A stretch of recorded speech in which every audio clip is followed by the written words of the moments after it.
every infringement, every piracy, every patent violation, copyright violation, not only diminish the institution to the individual and also organization as well as the nation at bilateral and multilateral forum. And we have seen very many vice chancellors caught in plagiarism. So we must respect the IP, leverage the IP, and also collaborate for that IP so that we can create a startup. And that is a moment today we are celebrating startup and stand-up India, and where many of the women making us proud in the knowledge economy. So with this, may I request all my respected, I will say, dignitaries, may I request Professor S. Purushottam to please come on the dais, sir. May I request Professor Sujata.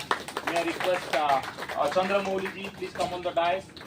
May I request Ravi ji, because you are the person giving food for us and food for thought today. And although I have invited many people, if I will not able to give, it will be a problem. So, and I will request myself to be part of this ecosystem. Yes, sir, because सबके लिए बराबर है. But so with this, may I request Ravi ji to give your thought, because you are creating a momentum with all our collective support and mandate to the mission to create a regional innovation ecosystem that will strengthen national innovation ecosystem. Ravi ji, please. Thank you.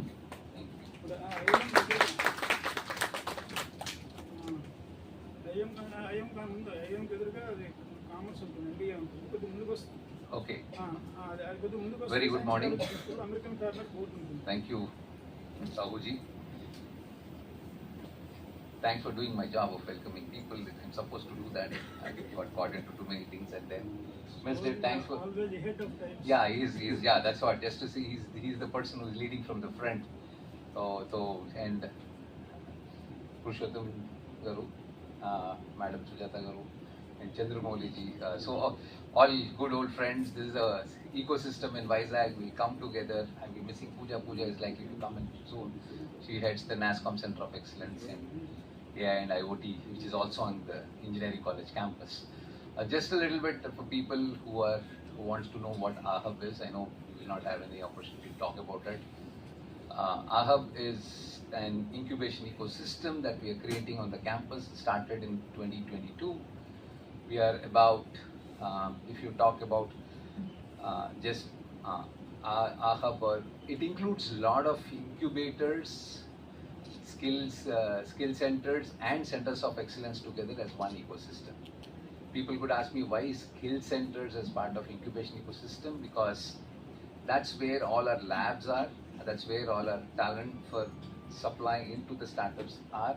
So we have integrated that into the ecosystem, and that is today. Okay, where we are is today we are about taking the skill development out of it, just the incubation centers.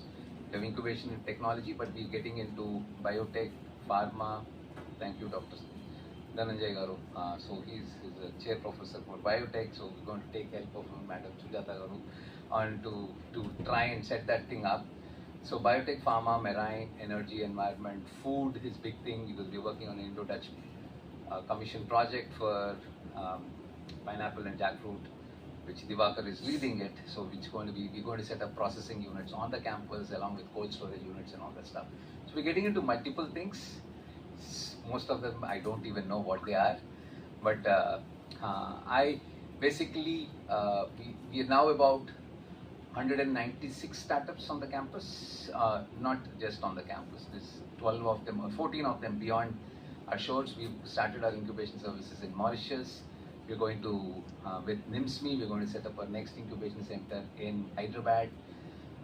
So we are going beyond Vizag. So why should we always try and say, come and this is thinking a little bit different, right? This is what all intellectual property is all about. I know this cannot be patented or protected, but this is thinking, thought process, what do you call it? Radically thinking and trying to differentiate. So we're trying, instead of saying attracting people into AP or into Vizag, we're saying we'll go and fight you in your tier 1 cities and we will set up our stuff. The companies will be headquartered here. Like Microsoft can be headquartered in Seattle, but if they work out of India, we are happy, right? So that's how that's the concept with which AHUB is approaching now. So we more or less yeah, if I reel out a few numbers, then I think I'll talk a little bit about NRF and why this is very critical and important. So numbers. Oh, morning, sir. Yes. So we are. If you're talking about numbers, we are about, as I said, 996 startups on campus today. We have 642 people working. So there are 642 employees, 141 of them who have just passed out from the campus and joined these startups.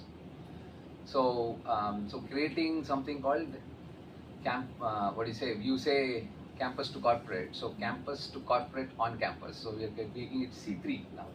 We call it C2, which is campus to corporate, is what people try to, what do you call it? Give them the cultural change sort of a thing for students joining corporate. But they are saying corporate on campus is something is now what we are trying to work.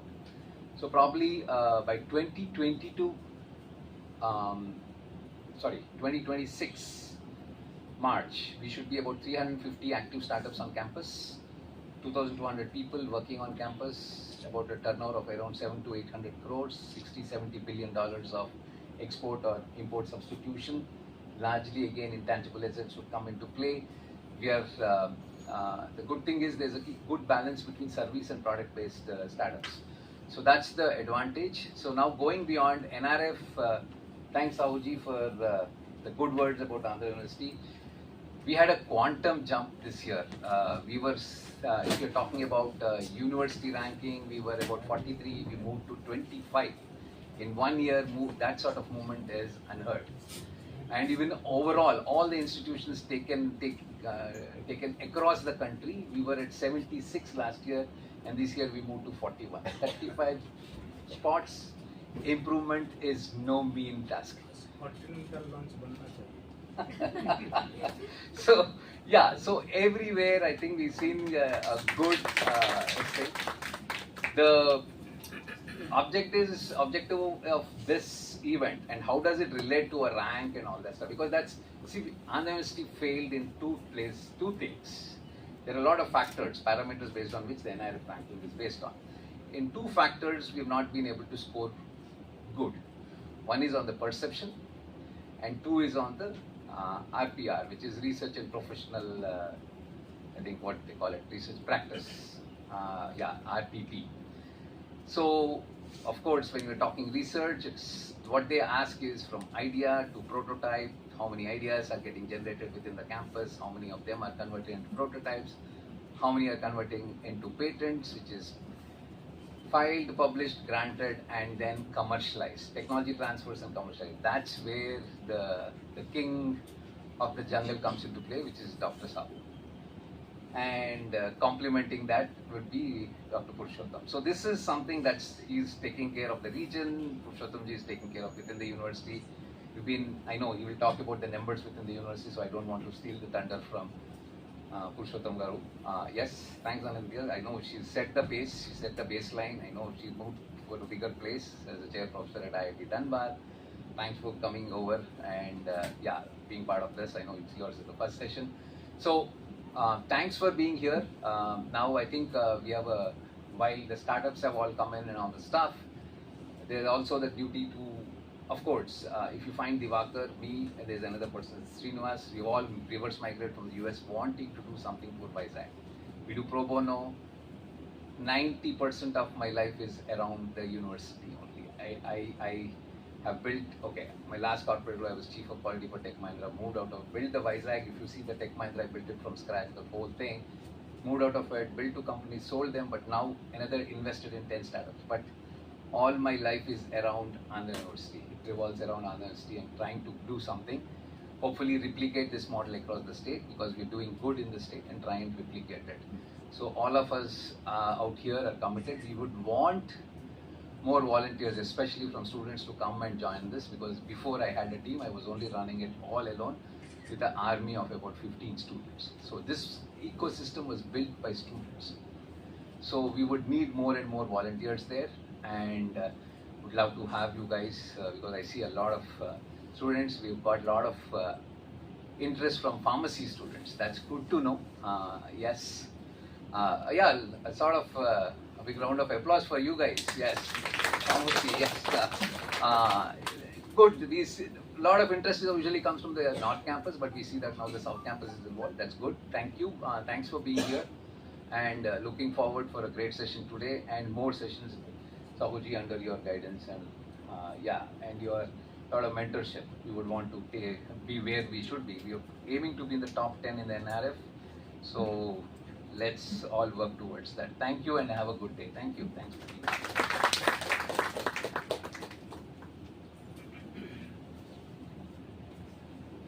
So let's listen from the people who are driving the ecosystem, part of the ecosystem, how they are connecting, collaborating, and today we are going to celebrate the innovation. So may I request Professor H. Purushottam to give his thought today in this program. Sir, please.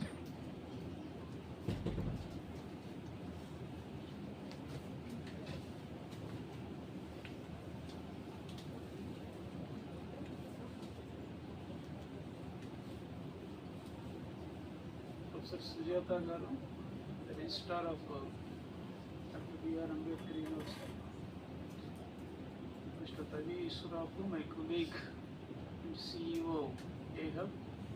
Dr. Shahu, my ex-colleague, and who heads the Visakhapatnam Regional Center of NRDC.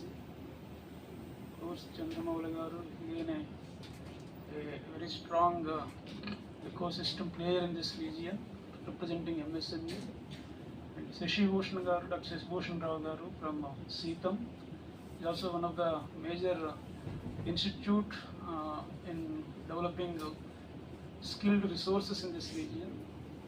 And Dhananjay Garu, Dr. Ananja Roy Chaudhary, my colleague, Professor Reddy Garu, Dr. Bhavya, Dr.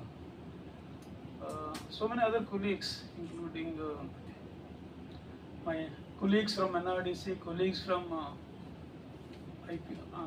Center for Intellectual Property Rights, and all the students, faculty who have come from Andhra, within Andhra University, outside Andhra University. It's a great pleasure for me to see all of you, whatever initiatives we have initiated long ago. Now it is very happy for me to see all those initiatives what we have started maybe 5-6 years ago started bearing fruits, and how we can say that our efforts have bore fruits or not. One of the indicator is the NIRF ranking here in Andhra University, and meeting all of us like here, this itself is one of the major indicators. Maybe 5-6 years back, if you talk about innovation, you talk about startup, you talk about patents, I think nobody was able to appreciate, understand, and listen. But now that kind of ecosystem, that kind of a vibrancy has come into place. Really, that is what we all feel proud. We are able to create something out of nothing. So that is, I think there is a long way to go far ahead in this space, because the innovation field is set to grow exponentially as it becomes the key 21st century skill. If you don't talk innovation, if you don't talk IP, if you don't talk startups, I think you will be left out of the system in the current knowledge era. So it is very, very important for all of us to understand all these basic concepts and initiate actions in this direction, so that all of us, we grow along with the system. Governments and nations realized its importance in leading global development and investing heavily in startups and intellectual property rights. Now, 10 years back, there was no Startup India, there was no Make in India, there is no any initiative in this direction to promote innovation. Innovation is the economic growth engine. So, as per the latest Indian Patent Office report, if you see, the academic patenting is up by a whopping 159% over the last 1 year. So that shows that the initiatives taken by the governments have been giving good results. From 7,500 patent filings in 2021 to 22, Academic institutions have filed over 20,000 patents in 22-23. So see the growth. Earlier the awareness about intellectual property rights is not much in the academic institutions. Now there is a 150% growth, 160% growth over the previous years. And if you look at the position of Andhra University, before the Center for Intellectual Property Rights, the IPR cell was established, entire 99 years old university, there were only 10 patents filed by Andhra University. That too, they were all in the name of the individual faculty members. By doing that, Andhra University never gets any benefit of those, even the 10 patents, because if you want to get the benefit in the ranking system, the university should own the intellectual property rights. Because of lack of policy, lack of direction, the university, though having 10 patents, the university never get any benefit out of those even 10 patents. As Dr. Shahu mentioned, after we joined here, we put that policy in perspective in place. We brought out IPR policy. The policy clearly describes who is to do what are the roles, what are the responsibilities, and we put a very clear roadmap. As a result of implementing that effective IPR policy, today Andhra University have filed 155 patents in the last 2 years. And university also doesn't know what to do. Because of our experience and expertise, we put the policy, and also we requested the management, we need resources if you want to grow in the IPR domain. So university also has given that kind of a support, and I'm very happy to announce, as they mentioned that NIR of ranking. In NIR of ranking and NAC rankings and all these national and international rankings, patents have been given 15 marks. 15 marks, 5 marks are given for the patent filing, 10 marks are given for the patent commercialization. We were able to establish and achieve 4 marks out of 5 marks in patent filing system.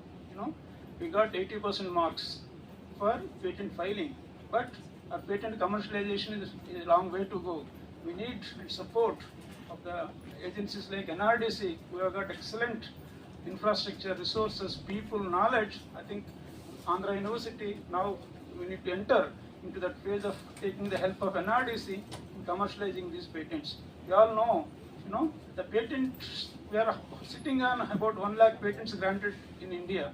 But if you look at the rate of commercialization, hardly 4 to 5%. That means for every 100 patents granted, only 4 or 5 patents only have been commercialized. The remaining 95% patents are sitting in the shelves of our universities or our research laboratories. So why we are not able to commercialize? That is the biggest challenge we all need to address, particularly the academic institutions. And also in the NIR of rankings, we also analyzed all these 2,000 odd institutions have participated in the NIR of ranking. Only, I think 4 or 5 institutions only got 15 marks out of 15. They're all mostly IITs. 93% or 94% of the institutions across the country who have participated in the NIR of ranking, they all got less than 1 mark. So that clearly shows the policy gap, what we need to address. Fortunately, because of our IPR cell here, Andhra University got 4 marks out of 5 marks for IP creation or IP protection. But commercialization, we are yet to make a mark in that. Of course, it takes a lot of time, a lot of resources, a lot of effort is required. And also we should also find the marketing is the key in getting the right kind of a companies, startups who are interested to take these technologies. So if you look at the challenges per se, what are the challenges the academia, the industry, or the startups are facing, in terms of commercializing these patents? As I told you, lack of awareness, and it requires a lot of investment. If you want to develop a technology, the thumb rule is that to develop a technology or to do research to establish a proof of concept, it requires $1. But whereas if you convert that idea to a prototype, it requires $10. From prototype to commercialization, it requires $100. So that is the scale, 1:10:100. So taking any idea to market is highly challenging and highly risky in terms of so many factors: failures, marketing risk, financial risk, consumer acceptance risk. So all these things are there. But to address these gaps and these challenges, The incubation systems now have been proven as a successful vehicles. So that is why government across the country and the departments, the universities across the country, with the support of Government of India, establishing a lot of incubation centers. If anyone have a brilliant idea, they can go to any of these incubation centers. The incubation centers are provided with a lot of resources, mentoring, finance, grants, loans, debt, equity, venture capital funds. There is no dearth of funds now in our country. What is required is you need to come forward with a brilliant idea, a $1 billion idea. There is no dearth of funds. So we have a lot of expectations on the youth, particularly the youngsters. So your thought is your limitation. If you have got a brilliant idea, there is no depth of fund, there is no depth of support from the government. So make use of this wonderful opportunity and turn yourself as an entrepreneur. See, in anybody's life, the greatest thing to achieve in human life, in my opinion, is to become an entrepreneur. By becoming an entrepreneur, you are creating wealth, you are creating employment opportunities, and you are able to put all your knowledge, your energy for the growth of your enterprise. If you become an employer, you have to work for others, But whereas if you become an entrepreneur, that gives you a lot of satisfaction, and that is the ultimate form of a human evolution. You are able to create wealth, distribute wealth, and create employment opportunities, and contribute to the socio-economic development of the nation and the globe. What more, as a human being, we need to achieve?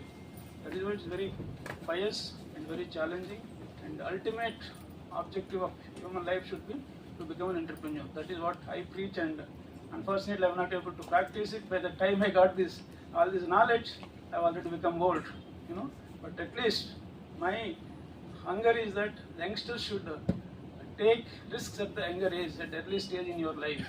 That is very, very important. If you fail in one idea, you can take another idea. So this is innovation is an evolution process. Today may be a world-class technology. That cannot be forever, So technology evolves over a period of time. Same way, entrepreneurship also. If you fail in one idea, don't worry, nothing to lose. You have gained a lot of experience. Taking that into account, take another idea, and definitely you will be successful. Maybe first, second, or third attempts. So with these few observations, I would like to thank the organizers once again, particularly Dr. Rahu, Dr. Mr. Ravi, and all the participants who have come all the way. See, we may have a lot of resources, knowledge, to offer, but if there is nobody to receive it, it is of no use. So that way, we are all very grateful to you. All of you have come all the way, and I always appreciate Dr. Shahu's efforts in bringing people, connecting the dots as his passionate word. He is always a great person to bring people, bringing across domains. So this is an example. I used to enjoy his public relationships when I was the chairman and boss of him. He was always my right hand for organizing events. So he's a great passion and great connections and great public relations he maintains. Probably the Vizag community might have experienced his, the hospitality and the way he connects people, the way he interacts with people. So that is what all youngsters should learn from him, how to maintain good relations with people. That is very, very important. How to network. Your network is your net worth. That's what finance people says. So since you got an opportunity to interact with all of you, you're all youngsters, you have to travel together in a longer distance. So maintain a good network. Take all WhatsApp numbers of all the participants today and exchange over a period of time, Create a WhatsApp group of today's event and exchange your new ideas. Get connected, Like that, at least for our IPR course, many people who attended one program, they brought hundreds of participants to my various other programs. It's very, very important. And take all good lessons, good networks from today's event and try to build upon it. And only think big, dream big. That's what Dr. Abdul Kalam used to say, So once you put that idea into your mind, I want to achieve this in my life, one day or the other you will achieve it.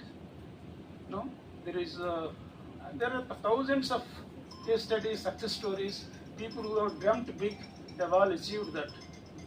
So that with that single message, I would like to thank the organizers, and I wish all of you a great association, great learning, and great friendship from this event today. Thank you so much.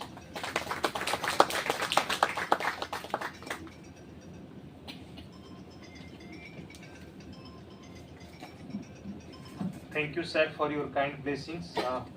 And आपने ज़रूरत से ज़्यादा मेरे बारे में बोल दिया, but I wholeheartedly respect, and that is the blessings we receive from the people like you. So I always believe small is always beautiful. When I went to Vijayanagaram, and there is a college called Sitam, and I saw Tesla Innovation Center, how that drives. So we must not underestimate that people at Srikakulam or Vijayanagaram or Rayagada cannot do. You will be surprised. From Rayagada, one young chap has, I think, created $950 million, sir. That boy. And he's giving, I think, lakhs of jobs to the across the globe today, and in the name of OU. And he is Ritesh Agarwal. And at Vijayanagaram, I was giving the example of Tesla Innovation Center, the Sasibhushan Raoji, how in institution, how you are I met some of his students. They are not only doing education, they are at the same time they are working. So how we can create a ecosystem of learning, relearning, co-learning, on-learning, that is NEP 2020 talks about. And life is a learning. Every step, every challenge created opportunity to us. And I will request Sasibhushan ji, you can also share your thought on this, please. So I have a limited time, so I will request all the dignitaries to shortcut their lecture, please. Thank you, Sahoji. Good morning, friends. It's a great honor to be here today. I credit this to three people, Sahoji, Purushottamji, and then Ravi Garu. Ravi and we worked together in 90s. We worked together, and then friends. You are my boss. Thank you. We will so happy, no? After some time, no? It says he was my boss. Okay, so happy. Thank you, Raviji. And then respected Sridhar Mandara Chandramoni garu. Thank you so much for sharing batch with you all, friends. In our institute, we always promote that. I always promote that. Most of the institute, if you see that, further in the admission season, they say that we got 1,000 placements, 2,000 placements, 5,000 placements. No one is talking about how many entrepreneurs they built up. I always say that I equated one entrepreneur equal to 1,000 placements. So we always encourage in our institute to go for this entrepreneurship. And then a lot been very difficult. Practically, it is so difficult. But we have built an environment wherein the students, they are coming forward, and then we have good staff also who are attending regular these type of conferences and going back and then sharing this. And very recently, I'm so proud of you, as Purushottamji informed us, even though more than 1 lakh patents are filed in our country, maybe as per 2024 figures. And then out of that, around 25,000 from the academic institutions. Commercialization is a big challenge. And then granting of the patent is also one challenge. I'm so proud to say that just 15 days back, he's also here, our Dean R&D. Narendra, can you stand up? Our Dean, Dr. Narendra, Dean R&D. So he got a patent granted just 15 days back, patent granted. So people like, we have the people like him, like in our institute, and then we are so proud that we are mentored by Ravi ji. And then every alternate day I speak to Sahuji, because what it means is if we have that mentorship, Sahuji, you continue your good work, sir. And then this all started, really, they all started when Purushottamji, when he was the chairman of NRDC. He came to our college, and then we signed an MOU. So from that day onwards, the ecosystem really changed. So small things makes a big difference. So attending this conference and connecting to you all also makes a lot of difference. Let's take these positive vibes from this conference, and then let's go back and build up this environment further. I thank once again the organizer for giving this opportunity. Thank you very much.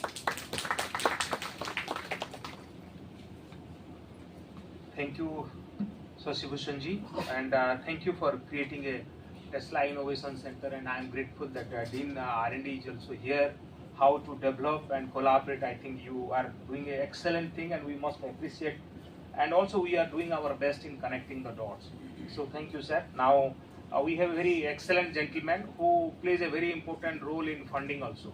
So, सबसे बड़ा रुपया आज की date में, and MSME DFO is playing a very important role, and the officer concern is also very helpful. Recently blessed with a baby boy, so he's blessed. So we have to request him how he can leverage such kind of ecosystem in the region, so that सबका साथ, सबका विकास, सबका प्रयास. So Chandramouli ji.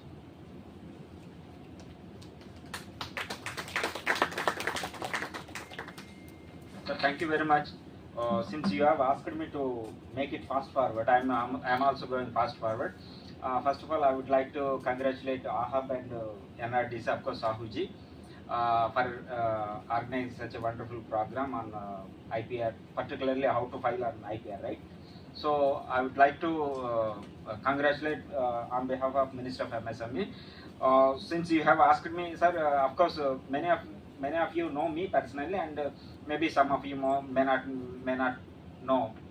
And we are one of such a promotional agency for promoting entrepreneurship and, of course, innovation incubation IPR. For promoting, particularly when you file an IPR, there will be a cost incurred. So we are one such agency reimbursing that patent cost, provided you are an MSME registered with the Minister of MSME.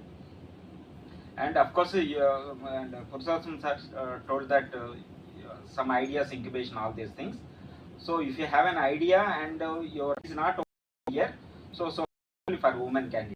There is some 5 I told you for status. If any institution gets 1 crore, somewhere around 1 crore for particularly incubating, only maybe I will take another day. For now, I would request all the participants, this is a very important topic, because so many other MSMEs also come to me on how to file IPR. If you are wanted to register your trademark, and if you wanted to build your brand, of course we are here again. We'll be reimbursing somewhere around 10,000 per trademark. There is no limitation on number of trademarks that you can register.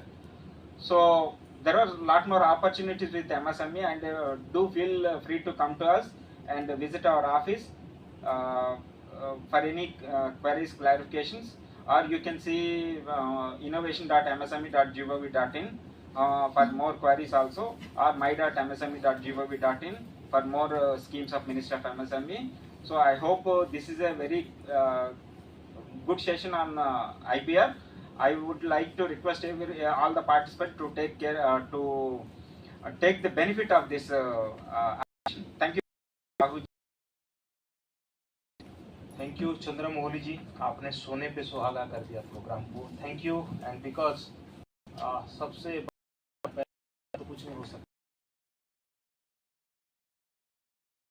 Support many of our known people in during pandemic, including the registrar of the B.R. Ambedkar University, the former registrar. I think the best friend and philosopher. So nothing is permanent in the life. So we must support, connect, collaborate, and that is the life today in the challenging time. So with this, I will request the very ornamental lady who had a excellent contribution in the US in research, innovation, intellectual property. One of the university at must not forget institution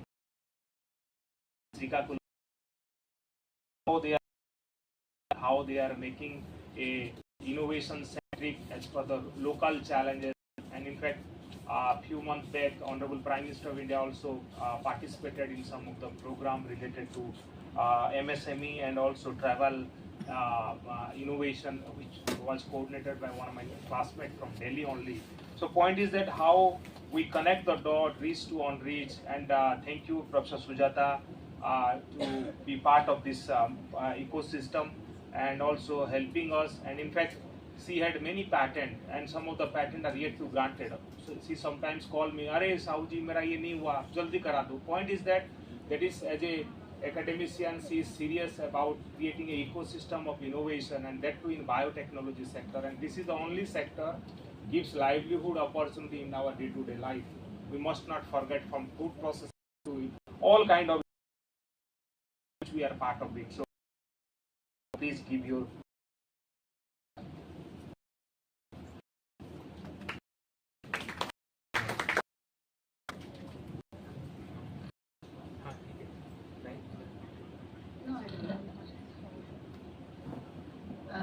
Thank you, Sahu, for your kind words.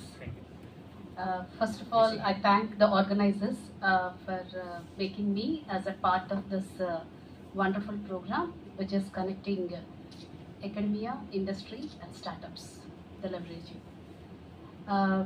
Honorable guest and our senior professor, I would say, and former director of NRDC, Purushottam Garu, and representative from the NRDC and head of this program, Sahuji, my good friend, and the CEO, I would say, my name is Chandra. yes, and Kodreddy sir from the engineering, and all dignitaries gathered here, and students, and other members gathered here. A very good morning to one and all. So, we are associated with Purushottam since many years, and this ecosystem of innovation is not there in Andhra University too. As Sahu rightly mentioned, we have geographical disadvantages of the place where we are located, but still we are connected with Purushottam sir long back in association with the Sahu, and we conducted many programs in the field of intellectual property rights and innovations. They facilitated to motivate the students at different levels to create the innovation ecosystem 7 years back, I remember collectively. They organized few workshops, and most of the people, they were motivated with the idea whatever they have given. As sir said, they rightly mentioned that now the students are very lucky. So when you have an idea, you have the facility to incubate your innovative ideas, but there is no ecosystem to incubate our ideas. Outside India, the environment is completely different because of the socio-economic status, they have ecosystem to incubate their ideas at different capacities. But in Indian scenario, the system is completely different. Even though we have beautiful innovation ideas, we do not have such a facility to incubate. Now the government is supporting, and they are creating hubs at different places. Atal hubs, like this hub, the DBT, a DST, they are sponsoring different kind of things and creating hubs in the academic institutions so that the innovative ideas of the students or any other community, they can come forward and they can incubate their idea. They can check the pilot scale of what is the output of their innovative idea, and finally they can end up with the startups. Like MSME, how sir is saying, Chandramouli sir, that the other factor that they are supporting once when your pilot scale is fruitful. But before that, this NRDC is playing a role. Till Purushottam sir and Sahu sir visited many universities at Visakhapatnam, I can confidently say that most of the people, we do not have such kind of idea that when we have an innovative idea, there is a need to patent our idea by taking the support of this NRDC, that is Intellectual Property Rights and Patenting, and what is the procedure?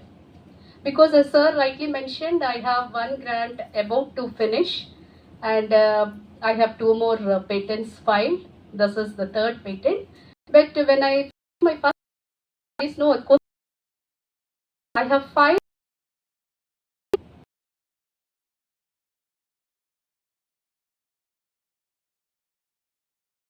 and patented innovation through them.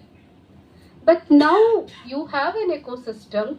When you have an innovative idea, they are giving an opportunity, they are facilitating, they are giving what is the task you have to do and what is the procedure and everything. So this is very good. So you are all very lucky, I would say. And now the IITs and IIMs, they already moved that they're not looking for the jobs. They wanted to become the entrepreneurs. Now it came into the state universities too. I would not say all, but most of the students, they're preferring to become an entrepreneur. So to become an entrepreneur, first of all, they need an ecosystem. But these people, they were creating an ecosystem like Ravi and this Sahu, like senior professors like Purushottamji. And the other hand, like finance is given. So opportunity, and you have to become not all of innovative, but when you're working in an ecosystem, definitely you'll come up with innovation ideas where they are completely fruitful, and those innovative ideas will end up with an entrepreneur by giving employment to the many people, as well as the profit making also, that is always will be there.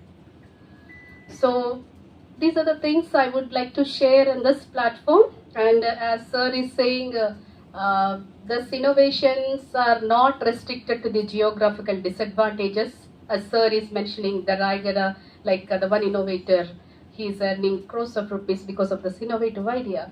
So we would not, underline that geographical disadvantage.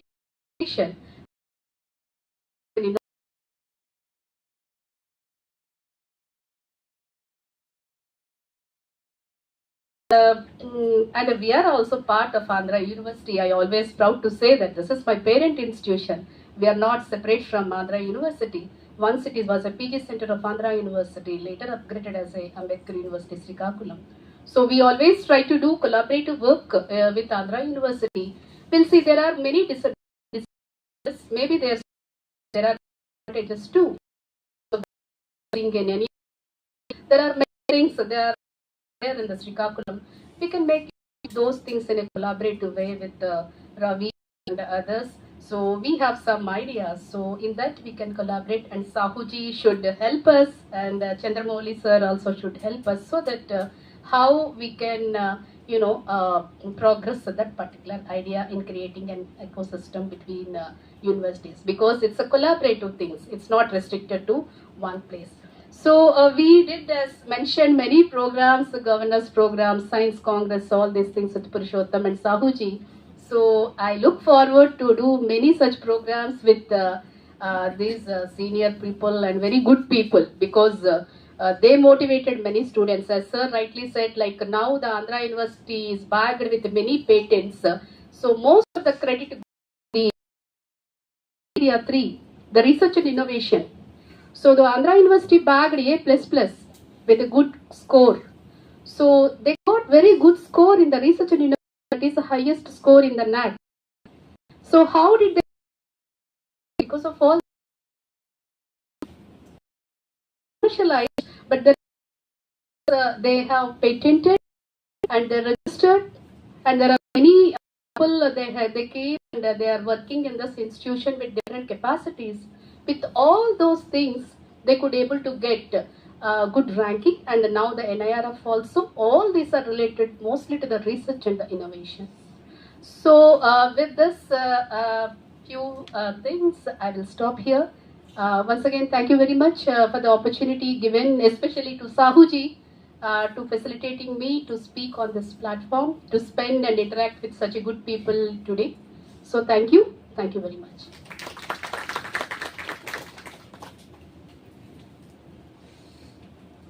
Thank you, Professor Sujata, because as a knowledge worker, I have seen your growth.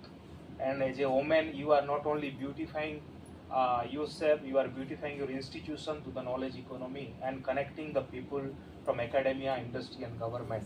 And that is for a woman how, and many of the women participants are here from RINL. We have some of the leaders and also other institutions. So point I wanted to apprise you is that we must not underestimate that these people will not able to do. Certainly everyone have the capability, and in fact I very humbly and also proudly I can say some of the women are making us proud and nation proud, because other than Professor Sujata, the lady Professor Anandita Chaudhary, she was a research officer here and now she is a IPR chair professor of the IIT Dhanbad, one of the most respected institution of the country, who is giving highest number of technology and also entrepreneurship and also the richest place of the Jharkhand today.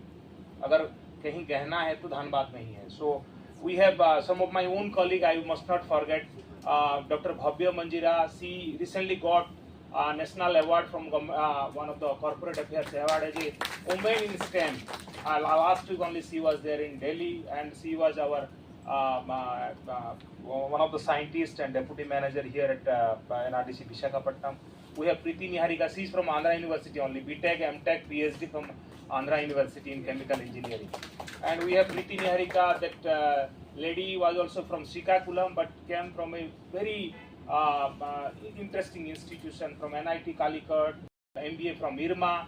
She is a agent and also managing the with us. That is the leadership of women, how can change and change maker of the society. So we are blessed with all these participant and speaker and also relevant stakeholder, and they will certainly add the value to the program initiative and also carry forward our objective, because कहते हैं ना, soil to silver.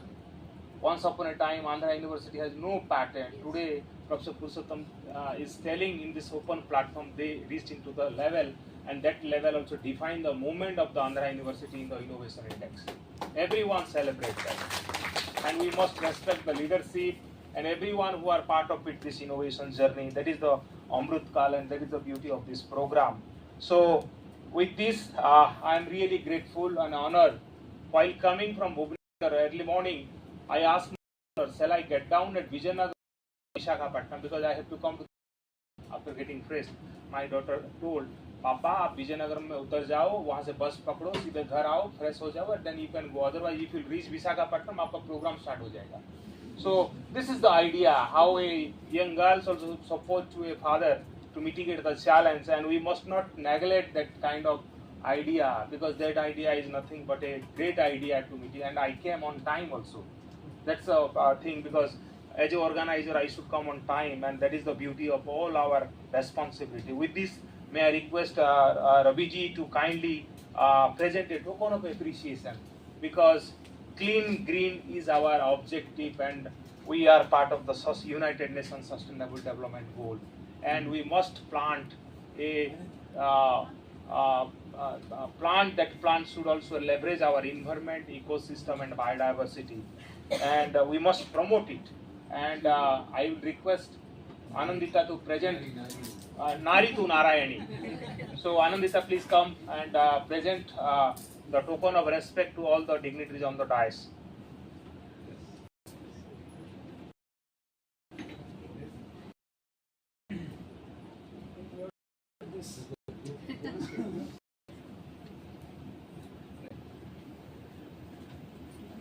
Sir. No.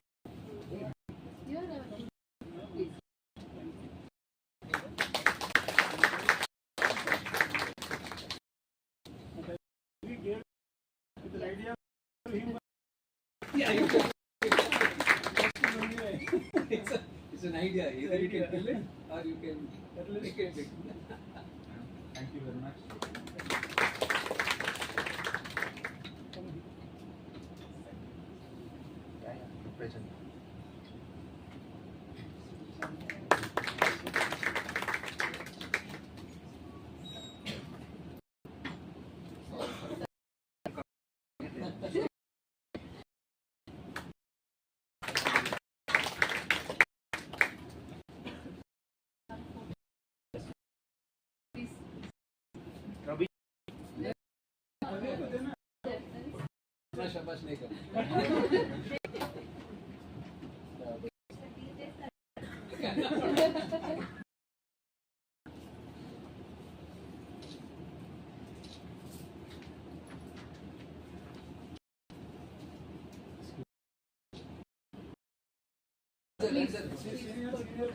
Madam, you also come.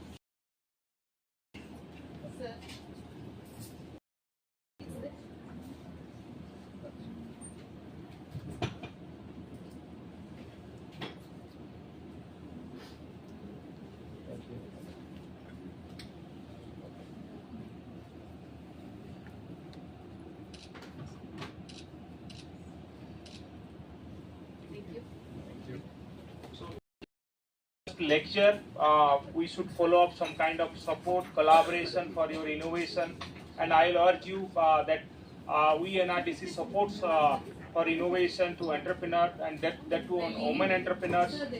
In not only IP support, we provide all kind of technology and validation, funding support also.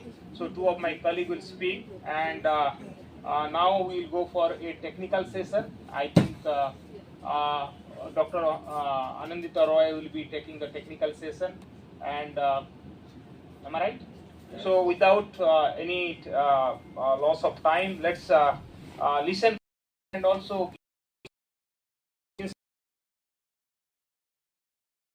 perform and transform in the knowledge economy to respect the knowledge, leverage the knowledge, manage the knowledge, and also monetize the knowledge. So let's bring both Saraswati and Lakshmi. Thank you all of you.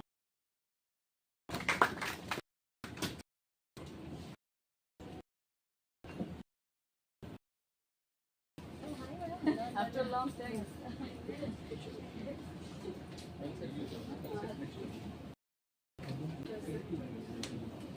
Oh yeah, okay. So you should visit the university.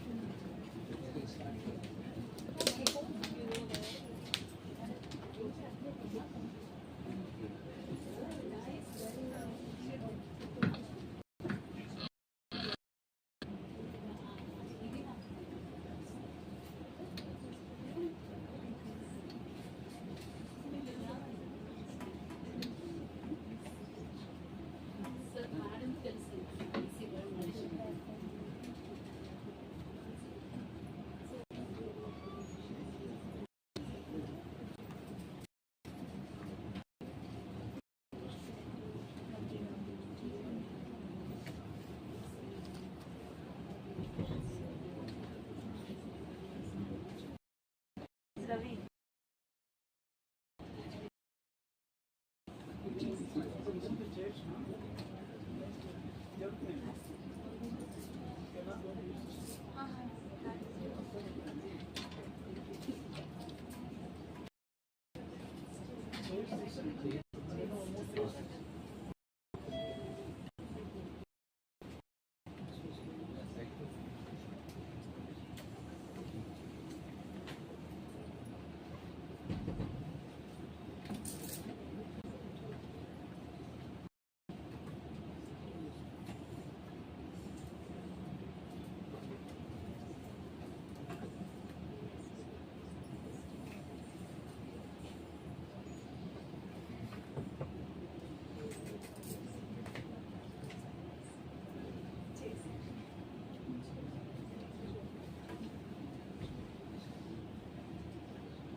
Hello everyone, thanks for joining us today.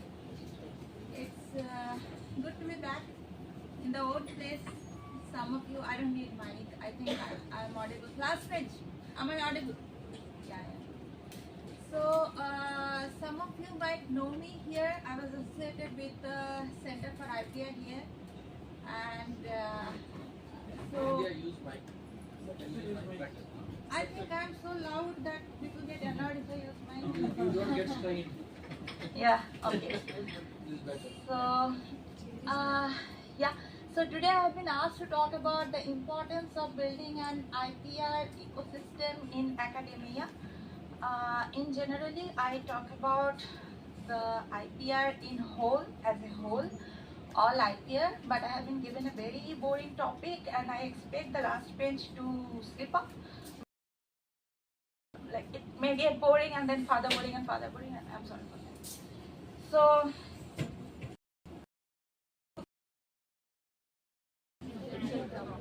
I couldn't hear quick. Yes, one IPR example.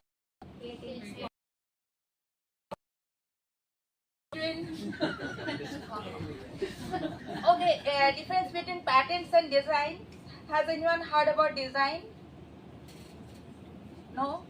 Just one guy is nodding head. Did any of you take my classes? Okay. May I ask how many of you were students? What you were doing? And faculties from AU? Good. None here.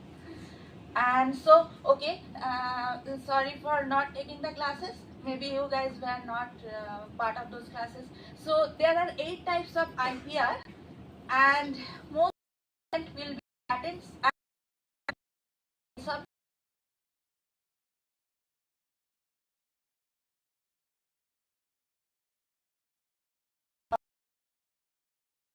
You make sculpture, things like that. All those things are copyright. Okay, you have to go and register to get the copyright in your own name. It will be in your name the moment you create it. But if you think that someone's gonna infringe that, someone's gonna copy that, you better. Okay, people are laughing, so I'm a bit confused. So if you think that someone's gonna copy that, you better register it. So that is about copyright. You have to register it. But for patent, sorry, for copyright you don't have to register it. But for patent, you have to get it registered. It will be about any technique in your project, or maybe your where you came up. For example, think about 1800 on safety pin. Over here, know about this thing over here. So that was in 1872 in the US. The thing that I'm trying to say is that patent is something that is useful for the society. At that point of time, it was a very new thing, so that got patented, right?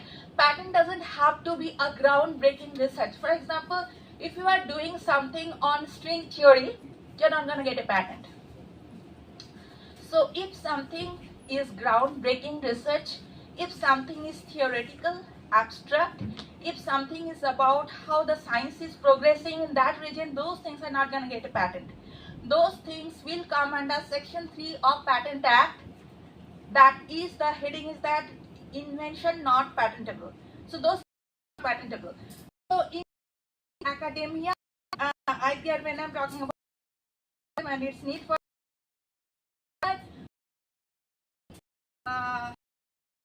about the patent, right?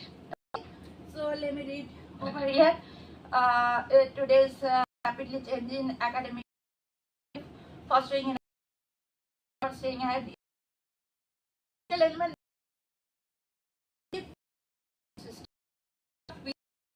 in our country and in our academia. So when you protect the IPR, what is the benefit you get out of it? So can you see over here? Yeah, see over there is a black guy who is the thief. Okay, he is gonna take the IPR out of this good guy over here, like that fat guy. So if you protect your system, if you protect, is there any laser pointer? No, great. So if you protect your invention, so no one's gonna copy that. Then you incentivize innovation and you give the researchers that confidence that this is your thing. No one is taking it away from you. Okay, you're gonna do that. So it innovation and ultimately it will economic growth. These are the challenges without IP ecosystem.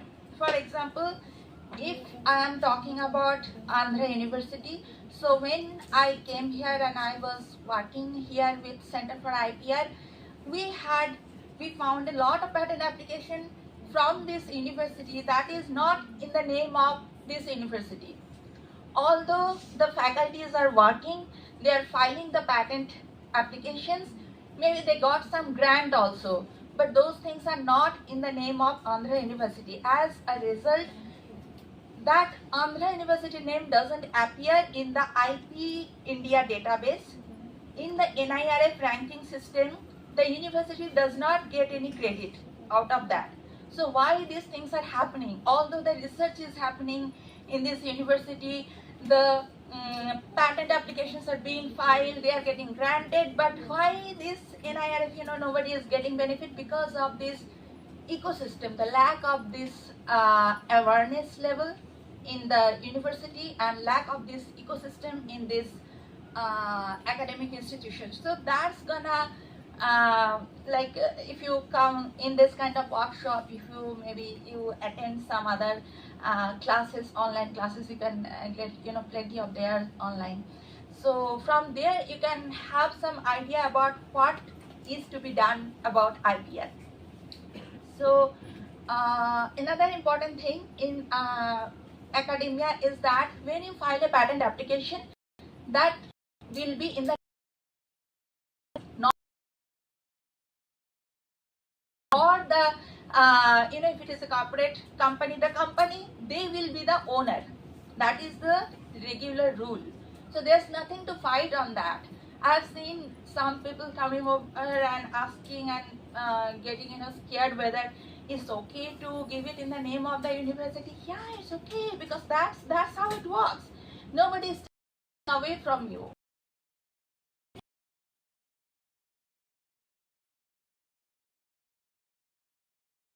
So they are the owner and they will help you to get your invention commercialized, and you are the researcher. No one is taking that away from you. So these are the things that happens in academia about the challenges. In this slide, you might be wondering why the slide is saying something else and why I am saying something else, because I don't like the thing that I open a slide and I read over the line, and at the end of my talk everybody says, ma'am, please share the slide. I hate that thing. So that's why I planned that let the slide say something, I'll say something else. Okay. So IPR understood about the tangible and intangible property. Tangible means if you have a house, if you have a mobile, if you have this laptop, all these things are your tangible property. And if you have an idea, if you are filing patent application, that patent, that copyright, or whatever that is, those things are your intangible properties. So just like if you have a house and you don't register it on your name and you just keep on talking, that's my house, that's my house, someone else can come and sit over there and take it over. You cannot do anything about it because you didn't register it. You didn't put it in your own name. The same thing happens for patent also, because the public good characteristics exist. Please remember, the public good characteristics exist in IPR. So when you have the patent, if you have an idea, you don't get it registered. If you start selling it in the market, anybody can copy it. Anybody can do. You cannot better than. You cannot do anything about it. So it's very important to get it registered. So once you register, it's not anymore vulnerable of being copied or exploited without the consent of the original owner. Then it says researchers may lose control over their invention because as I told you that you might have spent time in your lab working on something and then you didn't register it and it's getting sold in the market, so you lose control over the over your research. Else can start. Told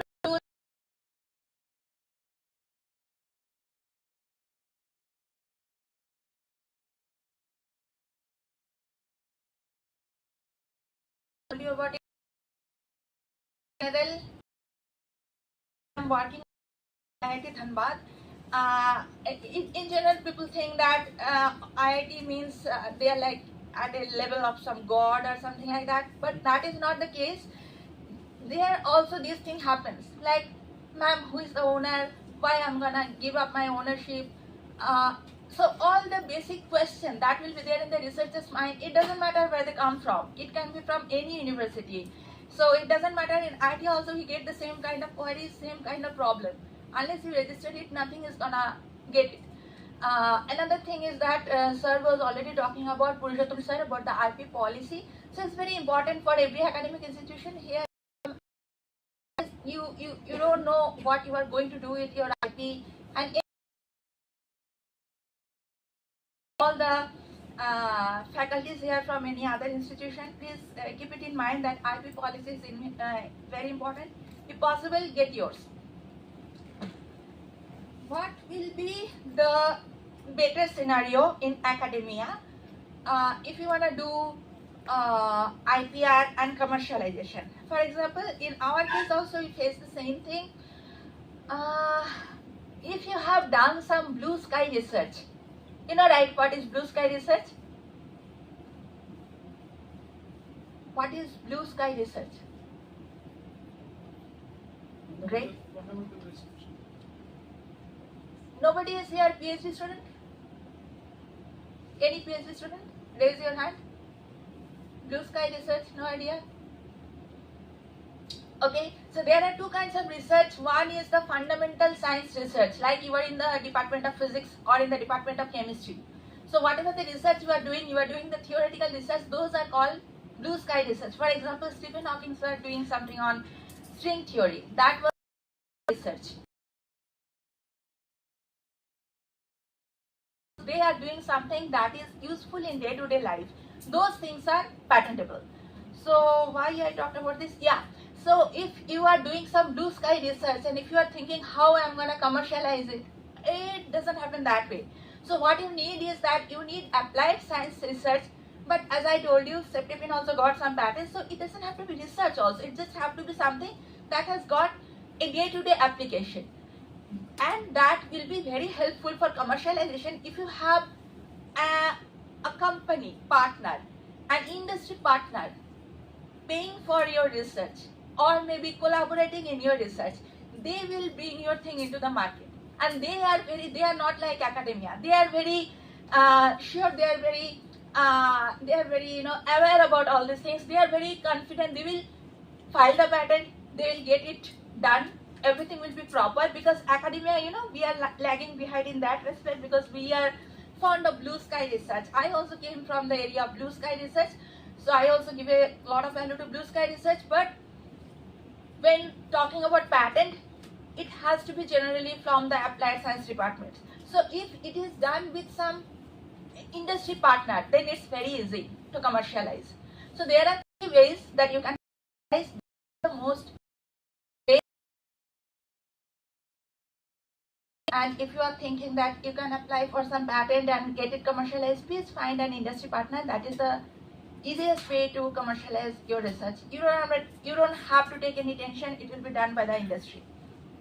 So here, while talking about research and IP commercialization, people generally talk about Stanford or Harvard or MIT or things like that, University of California. They're also very good. But in our India only, there are some good examples. You know about IISc, right? Everybody knows about IISc? Yes. Yeah. So it got so boring that some of the people are sleeping and nobody is able to tell about IISc also. It's not even part of it. It's in Bangalore. So this is a story about IISc and their collaboration with TCS. And another study is there from IIT Madras and their collaboration with Bharat Heavy Electricals Limited, how they collaborated with them from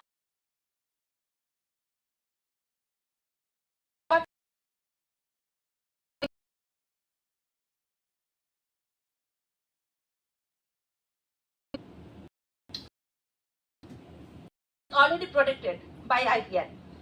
So here was something, since I have been given the topic of the need and the importance of IPR in academia. So here was some of the things that I told you about. One thing is, in the academic institution, you can establish a technology transfer office. In our Andhra University, we don't technically have a technology transfer office, but we have Center for IPR. So something like that, you can start as a baby step, you can start in that direction. Then you can provide training and resources. For example, this. You are here right now, being in this moment, you are expected to take away some, wisdom on IPR. So this is an effort also in order to do some capacity building. So and training, and I hope there are some sessions on practically you can see how you can find patent, how you can do patent search for your research and things like that. So there also you will learn something like that. And then third one is develop clear IP policies. I told you about this. Then encourage industrial collaboration. I just told you about this industry collaboration. So these are two case studies. As I told you, IISc and TCS collaboration. So the first one was about the high performance computing. IISc research lab, they collaborated with TCS. So here what happens, the industry use case they give. They come like in our AHUB also, I believe there, Ravi is there. Our AHUB also, they bring students, they call students from this university or maybe outside AU also. So they will come and you have to find out some you want.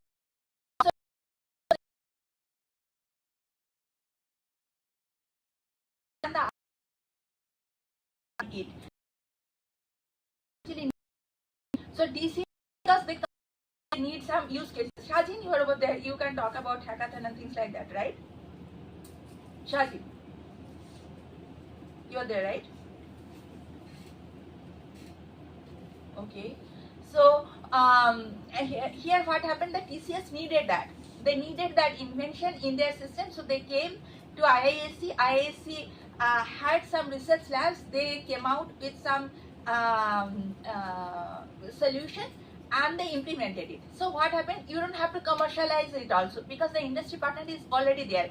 You just have to go and you just have to deliver your results. They will get it commercialized. It will be protected in your name, in IISc name. So in NIRF also they get their ranking, they get their score out of this. So this is the easiest way. This is one about the IISc.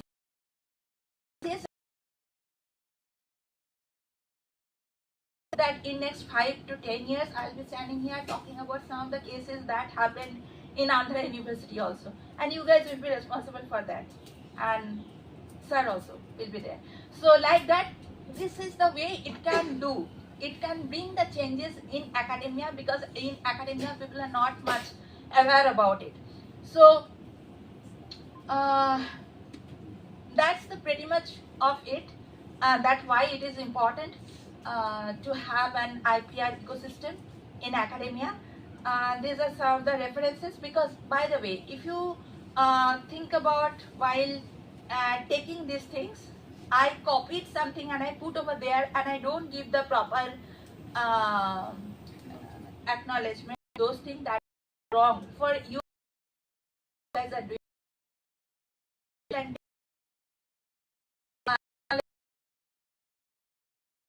Okay, I have kept some of the references. You don't have to. That is just for where I got these references, and thanks for your patience. And if there is any question, I'm right here, because I'm not gonna talk about all the IPs right now. My topic is different. Thank you, Anandita, for your excellent speech and giving academic perspectives of IP. So thank you for coming all the way. God bless you, and we are proud of you really. This is our leadership from this university. She went to IIT Dhanbad, and that is Indian Institute of Mind. People do not know IIT Dhanbad, but people know Indian Institute of Mind. Indian School of. Yeah, Indian School of Mind. So now from academics we'll go to industry perspectives and how IP is leveraging the livelihood. As I told, सबसे बड़ा रुपया. How we can create the impact, visibility. Practical story from Visakhapatnam. क्योंकि अपना देश के बारे में बोलना है, अपना जगह के बारे में बोलना है. So we have with us my own colleague Dr. Bhavya will speak how we are promoting innovation and how we are leveraging innovation for global sustainability as well as livelihood, and we could have some of the startup who can come out with some of their food product also. They took the technology and they are making that product available, and that on that also Bhavya will speak how we can create a women entrepreneurship, particularly in the this ecosystem. Bhavya, floor is yours. Thank you, sir, for the introduction. Very good morning, everyone. Myself, Dr. Bhavya from NRDC, Deputy Manager. Just a second.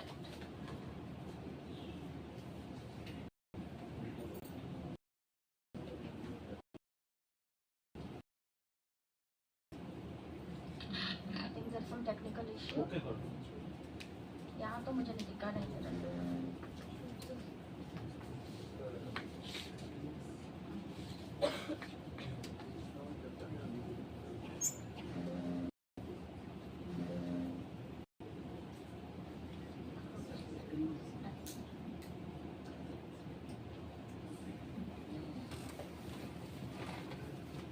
So good morning and all. Good morning. Need a break or chalo. From Andhra University, and I have my professors, my ex-CMD Dr. Purushottam sir, who is a mentor to me, and whoever I am right now, I have a lot of guidance from Andhra University's professors, and I respect that, and it's really good that I'm standing here today in this stage and addressing. Now we have and all for practical session.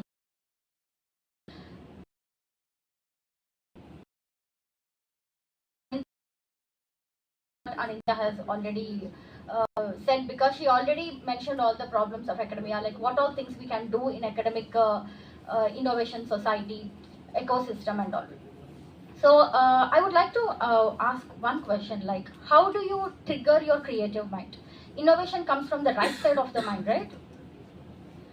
Okay, so if they don't know, then please take it from me that it comes from the right side of the your brain only, okay?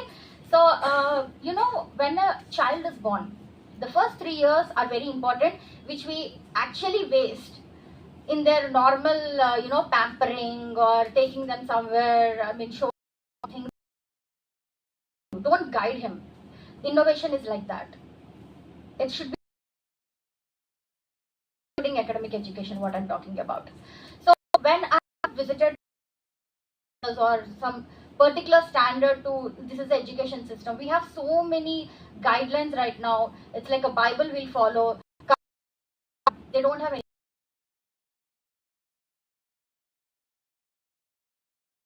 Become. So they will be having a you know, function. Like for girls we'll have a mature function here, but they will have a function for every 15 years for every child. Their fathers and mothers will conduct this function saying, now you have grown up to your age, come up with what you have learned till now and discuss with us. This is the curriculum being followed by abroad. So now it has initiated slow.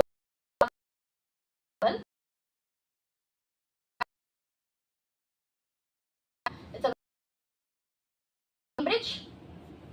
Your skills will be developed in that. Especially to newer generation, what I would be suggesting is please take up the Cambridge studies. If you want to go, most of the IITians, complaints, they're not getting married. Mostly. Why? Because they're creating out of the box, it seems, even in the marriage. So, from Andhra University, we are safe right now, at least for this section. So, let us go, like how innovation evolves. What is this?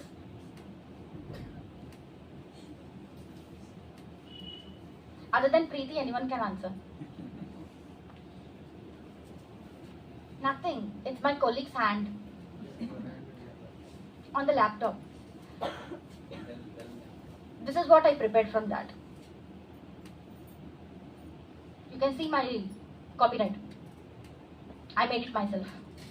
It's not copyrighted exactly. Whenever a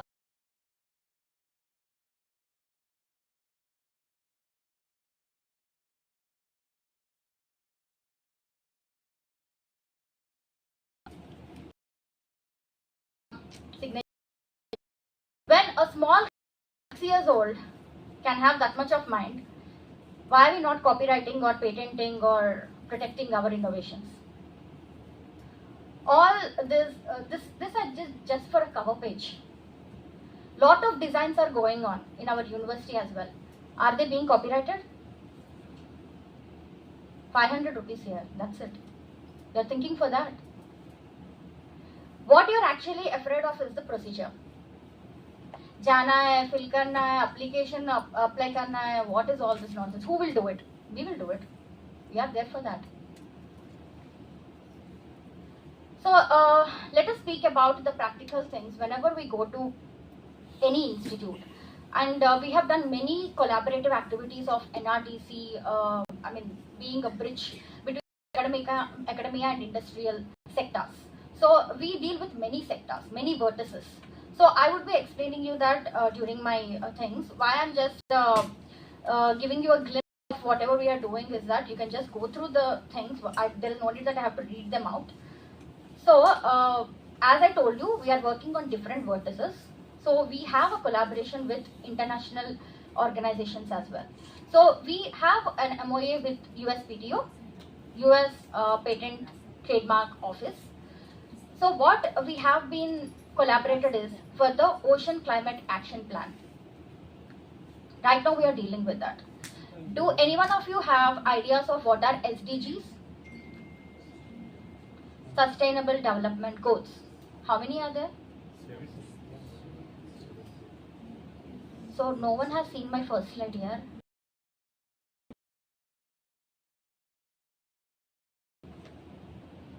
I'm just not playing this slide only for your purpose. I kept some of my man hours or women minutes, for preparing this. Right. So why I have placed this slide is that so that you can just go through the detailing. These detailing things are what we learn in patent filing or drafting and all. So these things have to be trained. So what can be done to train them? You can take the expert advisors or mentors like us. I'm not saying that you have to go to the attorney for filing your patent. Not needed. You can take we are creating lot of IPR awareness programs and all we are conducting. So if during your free time, when do you get the free time? Don't tell me that I'm always in the Instagram, ma'am, I'm the YouTuber, I will not get time. No, you will get time. With 2 kids, arranging everything, I am getting time means you will always be getting time. Still now I have the regrets like, I have wasted my BTech. You will feel this problem later on. If your mom says, obviously you will not listen, but if I am saying, you can listen because I am in the place of your mentor, right? So what I'm saying is, whenever you get time, you have lot of access. Even AI knows what. Tell me you don't know. Writing? Anyone? You're doing a very proud job, Ray. Lift your hand. Hi. It's a good thing. I'm not criticizing. Do I sound like that or what? Actually, AI is used only to refine your content.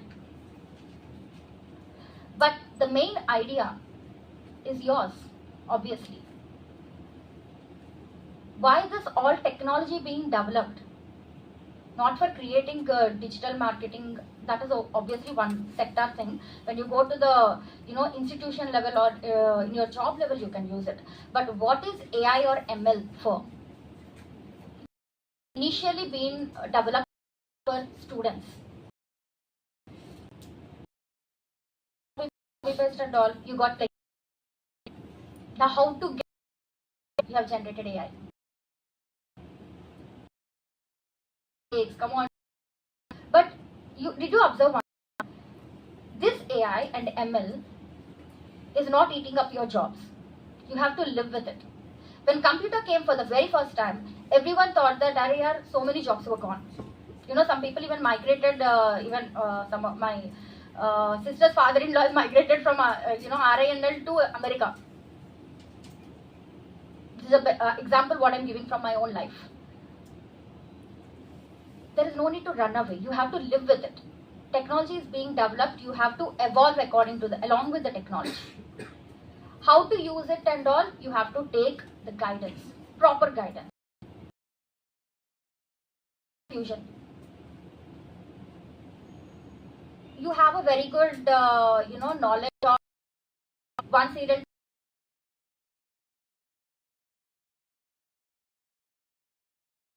So where our organization outreach centers are. Our main headquarters is in Delhi. So we have outreach centers in Bhubaneswar, Pune, Bangalore. Bangalore it's like an incubation cell only. Visakhapatnam obviously, and Guwahati. So we are being operated from them. And other than this, we have been mentoring to many IITs, for example, IIT Madras, IIT Delhi, IIT Bombay, and we are even the board of studies members in some of the institutions and universities as well, in Chennai and Coimbatore. And we are actually the only government organization, Section 8 company. Do you know what is Section 8 company? No, there's no more Section 8, Section 25. 25, yes sir. Any Section 8 company no one knows? That means if we are funding a project and all, we can take up the equity as well. We have that right. So those companies are called as Section 8 companies, and these are government approved. So these are some of the success stories of NIoT. These are some of the technology domains which will be even followed up by my colleague Preeti, who is having in the afternoon session. So why telling about sector? It's very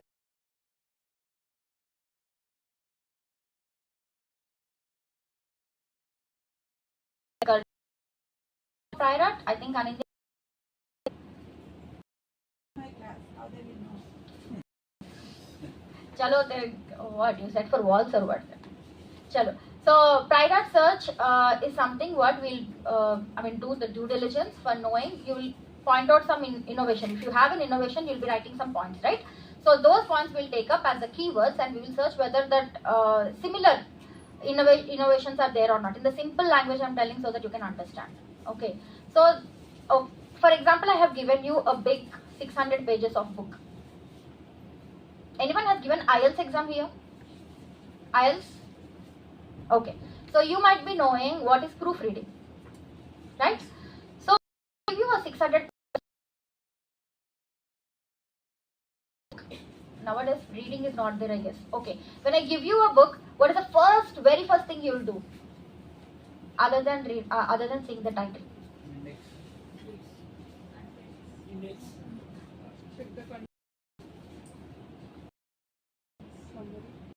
Give the summary.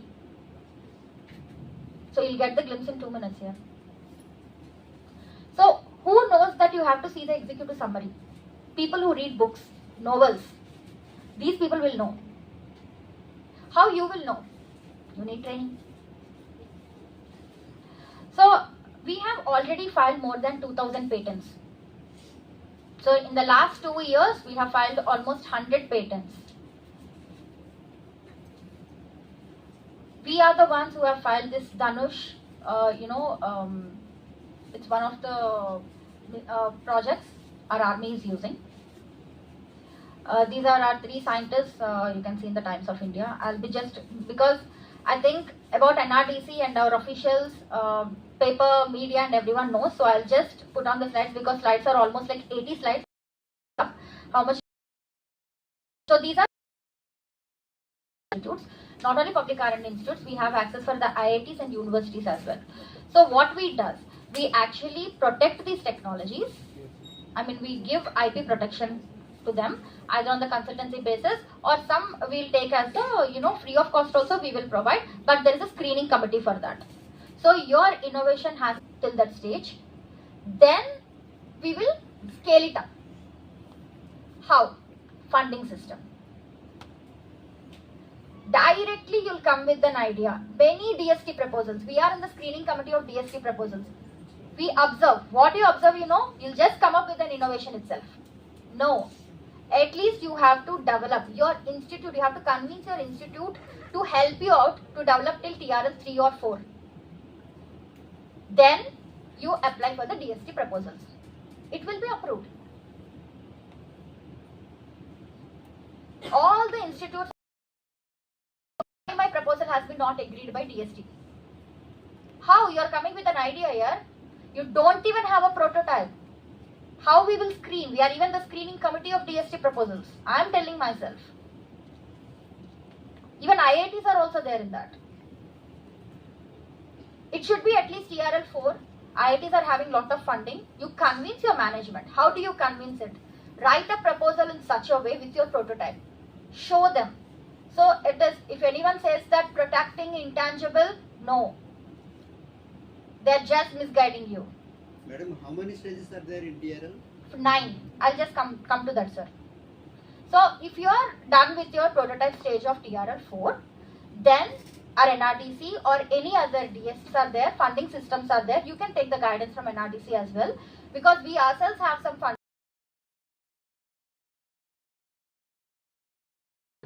You can connect them to Qualcomm as well.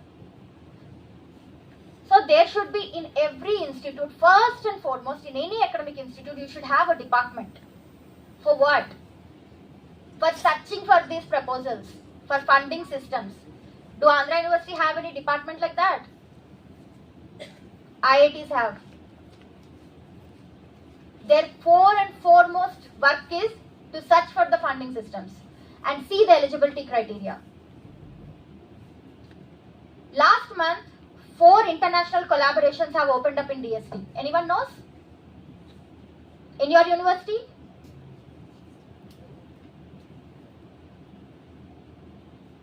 What are they up to, The collaboration with UK researchers, Japan researchers, Chinese researchers, and USA as well. How many people are having LinkedIn profiles, Instagram profiles? Don't you have friends? You do have. Can't you find a researcher? You can, in your own domain. You just have to find a researcher of any foreign institute. You have to collaborate with them. Negotiations, we can take care of. You're talking about, academic institutions, IPR. I agree. Who will give you funding? If you do a filing, if you got a grant, will you get fund? Then again, you will be blaming, our government India is not.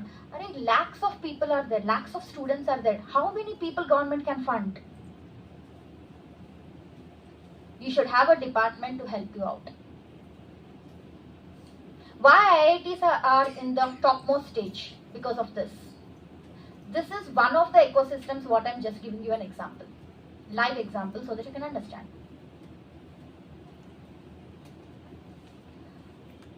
So this is one startup company which has come to us with the TRL 4.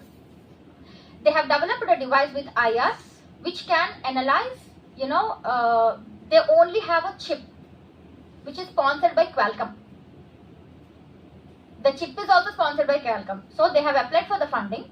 So what that does is that actually with the IR, infrared and UV rays and all, it will screen your wound. During your burn cases and all, right? When you are coming up with any burn cases to hospitals and all, they'll directly start the treatment. But they don't know till what extent the infection has been spread over. So what happens because of this? Multiple operations will take place. At the first and foremost first aid, they will do your operation. They will remove the infected area. But a little bit, some type of infection, bacteria and all will be left behind. Mostly it will be left behind. Then what happens? Again the infection spreads. How much fast your skin gets developed? More than that, tripling to that, your bacterial infection or fungus infection will spread out. Then what you'll do? Again you'll remove. To address this issue, not only burns, it also takes care of any ulcers anywhere in the skin. So they came up with this idea. They have developed with only taking infrared rays, structure and all, and they came with the one equipment. This is the final version of the equipment. They came for the technology development and commercialization funding to NRDC. They have applied for it. Among hundreds of applications, we have seen the potential at the TRL4. You should have an expertise to say that, to analyze that this has the potential. Now, how many millions of dollars they're actually getting, TRL from 4 to 6, we have helped them out for commercial scaling up. And now they're going for the next phase as well. They have multiple funding from all the, collaborators, from the investors and collaborators from US and UK and Europe. So how could we be able to see the potential at the TRL4 itself? That is our NRDC's expertise. So what you have to do? You have to continuously apply. You have to develop, you have to take up a real-time statement problem. In Andhra University, I remember, because I have done my BTech as well, third year itself, we will have an industrial training program. How many have you attended that? We are living in the industrial hub. How many industries are there around us? I went to HPCL during my third year. They have given me one big, some 300 pages book and said that, okay, you submit at your institute. Done. Students are going for training only to get the certificates. They are not getting any knowledge in that. So what you have to do? You have to be after that operations manager here. You have to go after him. Sir, I want to learn something. What is your problem? Please tell me. This initiation has to come from the students. Because all managers and all operational managers, they will be busy with their own plant issues. Why will they even entertain you unless you are their relative? How many of you have taken up at least one real-time problem from the industrial tools, whatever you're going? And any reports being submitted for that? So this is a simple techno-commercial support what we can provide you with the, you have some prototype and you don't know whether you have market for it or not. So many people knows about technology readiness level. Okay. Then anyone knows about market readiness level? You have done your research. Have you checked whether market is there or not for that?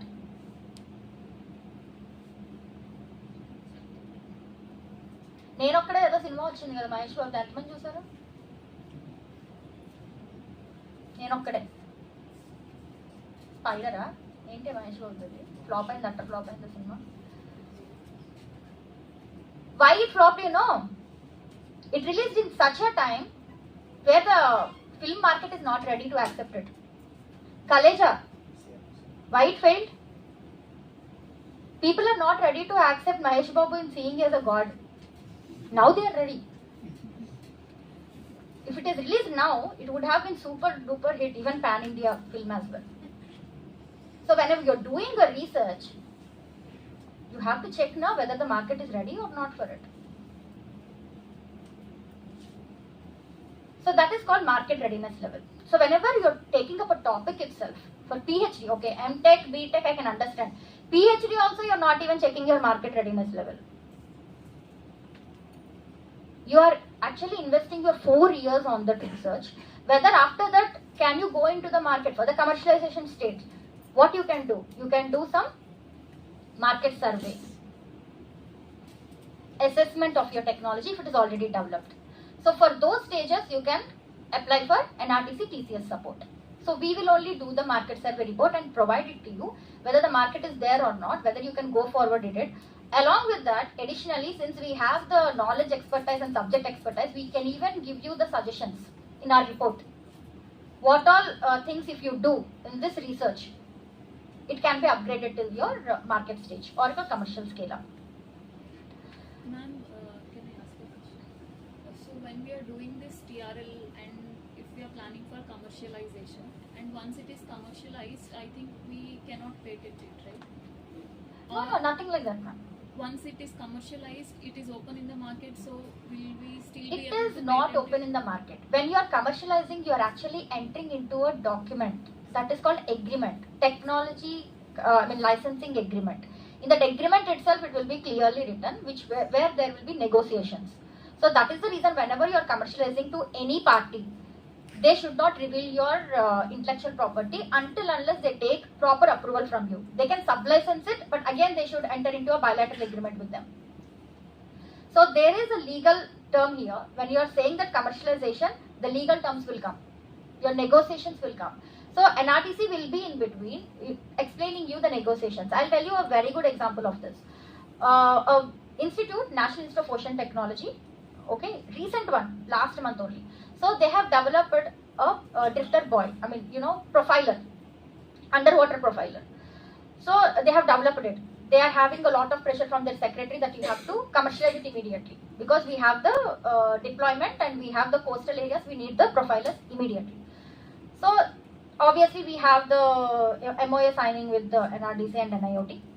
So we are actually assigning, they will be assigning the technologies to us, to NRDC, only commercial exploitation. Assigning means, again, there are two things. They're assigning complete IPR to us, means they patent to us, and or else only commercial potential tak they will give the rights to us. So NRDC is an only organization will consider only till the commercial exploitation stage only. Your IPR will be your IPR. We don't need your patent. So what happened is, they put pressure, immediately they have to do. Then that industry which has come up to take the technology, in their TLA, we have a standard TLA policy, technology licensing agreement, which has been vetted by the Ministry of Law. But they asked us to include one clause, only one clause, liability cap. Liability cap means, what they are saying is, if at all any breach of the agreement, they agree for all the terms whatever there in the 17 pages of the agreement, but they include only one clause saying that if at all any breach of the agreement or there is some damage losses, something like that, then we will pay. We means that company, for any losses, we will pay only the technology fees whatever we are paying to you. That is 5 lakhs. Everyone said that it's okay. They're agreeing for all the terms. Now only the small term, why they are not agreeing? We have to agree. We have to consider, because they're paying and taking the technology from us. You know what is the implication of that small clause? Anyone can understand that? In simple terms, I'll tell. What they are saying that if any loss is there, if any issue is there, if any breach of the agreement is there, then we will pay only, for example, 5 lakhs they are paying now for taking the technology for 10 years licensing. We will pay only that 5 lakhs. We will not pay more than that. What NIOT said is, okay, it's okay for us, because we are transferring only knowledge now. We are not transferring the device. This clause usually comes in the supply chain. Then I have explained them 4 points. First thing, you are transferring knowledge to them. Very good. There is some profiler you have deployed in the mid of the ocean. Some risk factor happened. Okay, because profiler is not only the one thing you will be doing it. Okay, you will be doing it in a buoy. So there are a lot of equipments in that, lot of sensors in that. There may be some problem or something happened in that, some accident happened. For example, in the mid of the ocean, during the deployment at least, think like that. Then all together everyone will say that this has happened because of your underwater profiler, what you have given us. Then the company which has made that, what they will say, this knowledge has come from NIOT. They will not agree that it has been developed by us, it has been manufactured by us, because of that the issue has happened. No, they will revoke this point. This is a complete contradiction to the entire 17 pages of the agreement. This points to be known, to be acknowledged, to be highlighted to the institute, our expertise is needed. So to convince NIOT and their secretary, it took 1 month. Because their only simple point what they are saying is they are agreeing 17 pages, why are you not agreeing this 1 point? But they are not understanding this 1 point is a contradictory to the whole 17 pages agreement. So these things have to be, that's why legal is very strong, especially in the IPR, in this field. The technology gap means you have developed one technology, you have given your inventor step and industrial applicability, but we will do it in the stage wise. What we expect our academic institutions or IITs is that please involve our NRDC expertise from the initial stage itself, from the stage wise. So for that, most of the institutes have given us in their board of studies members. Even Sahu sir and all, we are there in the policy making itself. From the initial stage of your invention, we will be advising you, we will be mentoring you. So new innovations, at least they have to take such type of mentors. We are not saying that you have to take care of only NRDC, but you have to keep your legal strength as well, along with your technical strength. Because legal will come in the last minute only. There only we get the standards as well. For example, if you are developing API standards, in oil and gas sector, many people will be knowing API standards. Like this API standards, we have BIS standards, we have ETD standards, IEC standards and all these things. So any development of equipment, for example, if you are developing a motor or a converter, you have to check, if you see a motor, there will be 2 stages, right? One will be API, one will be IEC. So which one they have followed? When they go for the international filing of the patent, there the problem comes. You have not followed a single standard. PCT application you will be filing for your inventions. So in the PCT application, nowadays it has come up in a new way that you have to either file the patent to get commercialized in the foreign countries. Your innovation, for example, Indian innovation, especially microbiological or MBT innovations means your organism or the species, whatever you are developing here, should be registered, should be patented in their country as well. Because you are giving, after this COVID and all, it has become more as well. Because any organism can enter inside and it will create a havoc.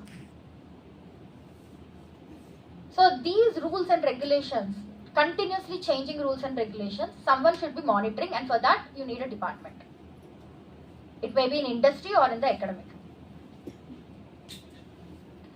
So these are the, TRL, IPRL, MRL, CRL and SRL. So these many things many people may not do, but what I would suggest is, recently we have developed one model for the technology transfer. In that we have utilized technology performance level. This is a new thing, new word, which we NRDC have recently started. What is technology performance level? You have developed your technology till TRL 6, for example, whether it is performing it or not. Who will validate it? Who will assess it? Who will evaluate it? We do it by conducting TRL assessment. We give you a certificate as well in collaboration with CSIR laboratories. So there are some strategies. Why NRDC? I'll tell another one big example. Lot of TTO offices may be there privately, but NRDC has its stand over the standards as well and your certification as well, being the government organization. How we do that? We have the expertise for that, and obviously our sister laboratory CSIR is there along with us to collaborate according to your subject domains. We have a screening committee which will do your TRL assessment and we will give you a certificate. You will stand here. Now you go into the certificate. TRL assessment is very, nominal cost only we kept. For students or for individuals, it's only 10,000. For bigger institutes and all, it is 20,000. Very reasonable cost it is. So why we need a TRL assessment certificate? Okay, you're going into the market, you're going to look out for the investors. Who will believe you? I'm an inventor, I have a patent, I'll say my patent is TRL 9. With my talks and with my communication skills, I'll attract the investor. But after some time, investor will ask, na, what is the progress? You said TRL 9? Then I will question the investor, who asked you to believe him or her? Is there any certificate? That certificate we are providing. So our strength is, according to your problem statements, we will develop a business model to you. Like wave-bound navigational buoy. I am telling only these examples because my expertise is in that. So wave-bound navigational buoy is like a, it will sense your energy, sensors, temperature, salinity and all from the mid of the oceans and tell you. दिखा दो, interest आएगा ना, है कि नहीं? जो दिखता है वो बिकता है.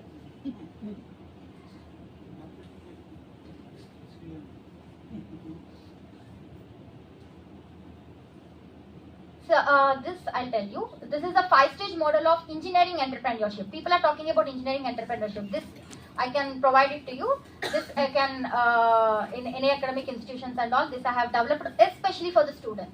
How you'll get the interest towards your engineering entrepreneurship. Why an engineer has to become an entrepreneurship? RNL, I'll just provide you the presentation, sir. Don't take stress to take the photographs. So this is one of the Vidya Jyoti Institute of Technology. They called me upon one talk, I think 3 years back. So I have seen a woman's strength there. So this they have developed with all the models what we have provided. They have developed this model and they have given that net. But we don't have in universities. Think about it. So in the cafe, in this Happy Days cinema lo చూపించారు కదా, తమన్నా మాట్లాడుతుంది. It has been developed, it has been invented by a woman scientist, Dr. Purnima Jalihalal. This has been patented, evaluated.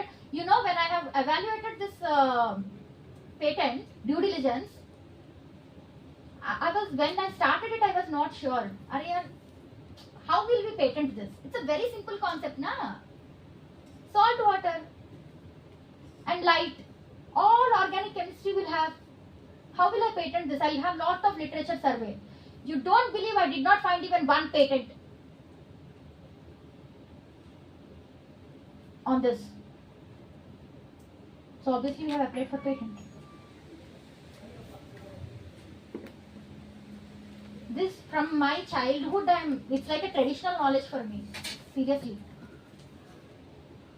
But we don't have patents because people have studied in the organic chemistry, wrote the exam, passed, gone, hamaya, done. But they not thought at least once that can we at least equip in a device this part and see whether really the light will be coming or not. To do that, a big organization from the government of India, Ministry of Earth Sciences, has to come up and do this. This is what you have to think. From small things, innovations will come up. So this has been developed by a woman scientist. Fortunately or unfortunately, patented, evaluated, and filed by me, myself.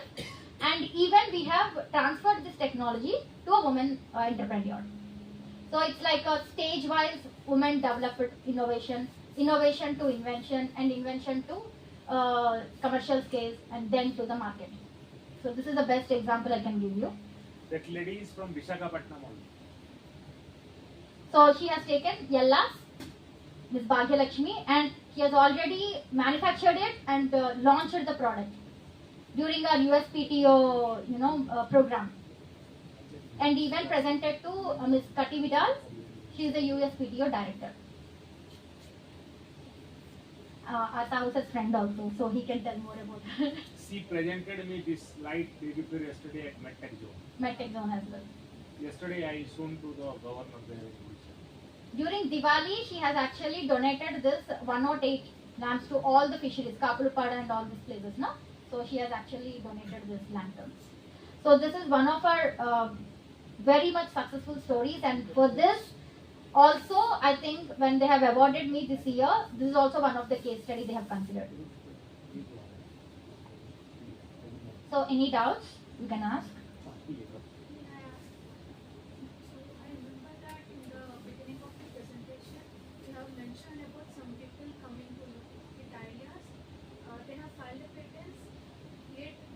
No, they have ideas were not filed.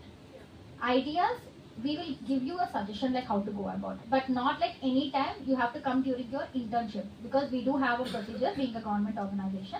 From your head of the department or principal, we need a mail like these many people will be coming for the internship.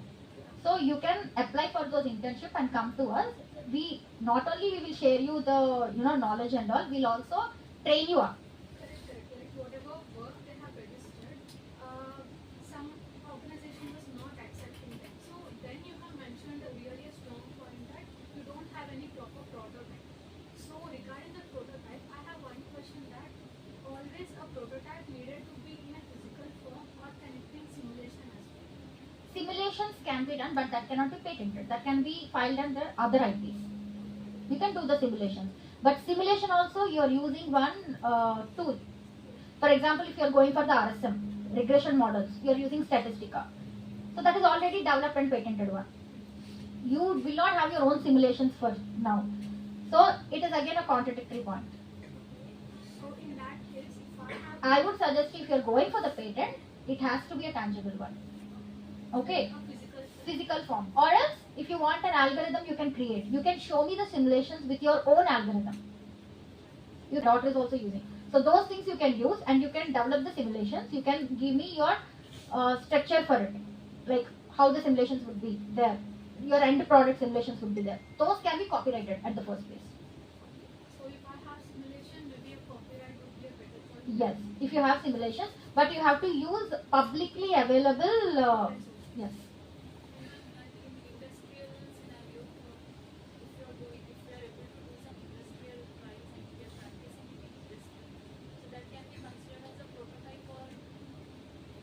No, then the applicant should be industry, ma'am. Yeah, one doubt is there in here. Academic will be having this issue, like we should be the inventors and all, right? So if you are going for a collaboration, COEs and all these things, for example, so there also we are doing patent filing and all, but there the applicant should be both the industrial partner and also the academia. Those also will have the NIRF rankings and all. In fact, they will consider more because you are getting funding from the industry. In universities, all IITs are operating in this model only. All collaborative things only they will do. So what RNL, if at all they have some invention and all that, if nowhere the if industry is funding, then industry will be the applicant, you will be the inventors. No prototype, you will be having directly product only, na ma'am. No need of prototype then. You can directly show the product only. We are filing like that only. We are filing directly, taking the specifications of your complete product, and we are doing the filing. That's why we are going for the complete specification, not for the provisional filing. Yeah.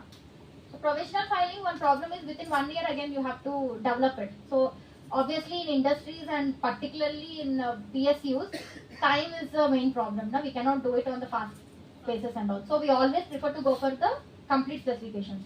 What we do is, we again, for example, some patents, while we do due diligence, what we get is like it is lapsed. But it is lapsed like if you are using their patent, they may revoke their patent rights. Why? Because you have to check the FTO, freedom to operate. You have to see whether the patent has been lapsed, okay, but whether the sub-patent has been filed in any other company. Some inventors are very intellectual. What they do is, first if at all 20 years is over, your patent is lapsed in any country, then what they'll do, they'll go for the next country. So if in this country, if you are using and exporting it, for example, immediately they will call upon the patent rights, revoking and all these things. So while your arbitration itself, you will lose lot of money to them. So that is why you have to conduct FTOs, you should have the databases where you have to check whether this technology is available in any other country or not. If you are you should not cross those boundaries. Even though you are developing a device in your country, you have to see where your patent is protected, the countries especially. That's why PCT application evaluation is also very important when we go for the international publications and all. National phase when we are going, that's why we conduct first FTO, freedom to operate. Whether in that area, this type of innovations, protection is there or not. If it is not there only, we'll advise to go for the national phase. Just because you have filed for the PCT, we never ask you to go for the national phase. So this is a series of legal things involved in it. But during the duration of the time, for example, if you're working in this sector and if you're a patent agent for almost like 4 or 5 years and all, you will get to know about all these things. How can we protect e-commerce ideas? Sorry?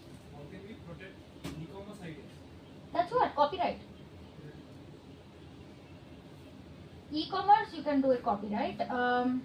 See, one thing, if you want a patent, any algorithm or something, you develop it and you show it in the, in the device. Best example is robotics. We have seen many Coimbatore and all these things. The students, what they do is, algorithm development is very easy. Right? I'll tell you off the record, you can take AI help. I'm only giving you the lead as well. You take the AI help, you have lot of, algorithm development AIs and all. You go in the LinkedIn this thing, you'll have some websites where you'll have all the patenting tools, all the AI tools and all. Use them. Develop an AI. But develop a device, simple device. You take the help of mechanical person or a civil engineer or something, and robotics you use it. That can be patented. So these all mentoring things you can take from us when you come for your internship and all. So plan for it. In RTC, is there any internships for medical students like pharmacy? Yes, we do have. Medical is the actual needed thing and all, because you are... What is the background you are? Background medical only, sir. Pharma. You are pharma? Yeah, you can apply. You can apply. What is your background? Pharma, I think, sir. No, BTech or master. Then you can come. Internship. Oh, no. You can ask now. You're asking something now? I did not even understand the question, how it is clear. Acha, okay.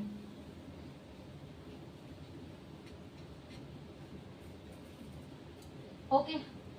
My colleague is telling me to tell thank you. If not, No, I'm asking you to continue. Continue? Yeah. Say that loud, na? Continue. Okay, then shall we go for the question and answers or shall we go for some subject matter as well? Question answers better. Hmm. They learn more. It's a wonderful opportunity to all of you. So if you want me to tell you another case study, because we have lot of case studies, so I'll tell you about the sonar technology, which is an indigenously developed submersible profiler. Okay. So if you want any other domain, please tell me, because this is like recent things what we are doing. So I'm just giving the examples of that. Okay. So sub-bottom profiler, what happened? Sonar technology, they took almost 30 crores for developing the technology. Okay, then after developing the technology and successful demonstration and testing and all, NRDC has to involve now. So till the development, research center will do it. Now NRDC has to involve to fix its rate tag like BATA. So what rate we can, commercialize this technology. So then we have to see that 10 years of data we have to take up, like how much man-hour cost has happened, how many scientists were involved, what is the patenting costing, all these things we have taken as the overheads. So for any technology to derive to a licensing cost, I'm telling in the simple terms cost, okay. So it is called as premium fee. So that cost, deriving itself, we need to go for a lot of balance sheets. I'm not a CA obviously, but still I'm telling. So we have to go for the balance sheets and all these things. So feasibility reports and all we have to conduct. So finally, we have arrived that, okay, we will be in the profit margin within some 10 years if each profiler licensing we do it for 10 lakhs. Okay, now you can ask me 30 crores, how are you calculating 10 lakhs? It is having its own, calculations, IRR, break even and all these things. So that is again another subject. If you want, I'll take another class. So this one, I mean, that also I'll tell you in a very interesting way. Don't worry. Many people are very dull, like, again feasibility class. Feasibility class also very entertainingly we can say. So it's because it's all maths. So now what happened is, this is like 10 lakhs we have derived final cost, and also for royalty. Next comes royalty. So from the royalty we'll get it. So how do you calculate royalty? We will see the market assessment, like how many sub-bottom profilers usually our government needs. It needs minimum 20 per year. So like that we have calculated the royalty cost. So we get 5% of royalty. Okay. So 10 lakhs, 5% of royalty from each licensee, at least 2 to 3 licenses we have to do, so that they will actually take the cost for 10 lakhs and they will develop the profiler. So each profiler they will provide their 5% of the their selling point to the inventor. Us means not us, to the inventor. Okay, this is the cost structure what we have prepared. Then one PSU came, I don't want to take the name. They said that we are dealing lot of DRDO policies, and according to the policy we will not take royalty. Royalty clause has to be removed completely from your licensing. We can't say no because it's a PSU. How to solve this? So we have to take one-time fee. That we understood. Now one-time fee, how much we have to quote? Any ideas? Okay. Licensing we are giving for 10 years. Right? So 10 years, each year 20 profilers. At least minimum to minimum, if they sell also, we'll get something around some 5 lakhs or something. So all together some calculations are there. So finally, it is coming to the cost of developmental cost and all the cost 50 lakhs. Okay. So 50 lakhs, if at all you want to take the technology, one time payment, give 50 lakhs and get the license for 10 years. Then I wanted this to transfer immediately. So I said 70 lakhs. Negotiation. After lot of interpretations and all, finally they said okay. Now the problem came from the institute, because institute is also government. I have to give the explanation for RTI. How 70 lakhs? I just said a random point, 70 lakhs. They agreed. Now they are asking me the backup calculations, how 70 lakhs? Here where our negotiation skills will come up. So we have considered only some 5 to 6 profilers. But we have shown that there is a demand for 10 profilers, and finally we have shown it 70 lakhs in the backup calculation for getting the approvals. So these all things needs the expertise and all what I'm saying. These are like practical examples or real-time problems what we face.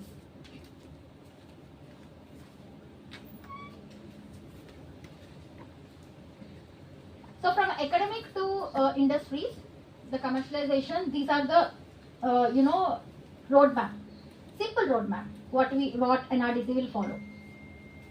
I mean, on the overview I'm just giving, not going into the simple individual points. So we have 2 types of licensing what we do, exclusive and non-exclusive. Exclusive, there are some rules. If you're doing exclusively, then obviously any publicly developed innovation, for example, we are taking a Andhra University. It's public funded, right? Where are you getting this money from? Public, for the taxes, right? That cannot be given. Any innovation developed in Andhra University cannot be given on the exclusive basis. It can be only transferred by non-exclusive basis. Now, that medical student has to come up. So, in the pharma sector, you say that, how you will not give me exclusive basis? I am a pharma industry. I have invested for your testing. You have to give me exclusive basis. MNC companies, particularly pharma I'm telling, not other institutions and all. Pharma domain, what happens is you can develop the technology to some extent, but for testing, for human testing, in vitro testings and all, you need funding from the MNCs, from the industrial, private industries. So private industries, why would they invest on your invention? they will ask for the exclusive rights of licensing. That means they want to create the market. For example, exclusive rights. Then our negotiation skills will come up here. How? Now one is public funded institute, one is private institute.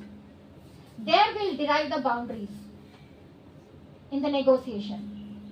Till this point, the invention has been done in the institute. So this part of the invention, for example, TRL5 developed. So this part of the invention cannot be given you any IP rights on that. After that, whatever you are investing, till that point, we can give you the licensing. So like that, we can break the licensing bonds as well. So from TRL5 to 9, he will be having the right. That too, since you are involved with the institute, public institute, exclusive rights will be given only for 5 years.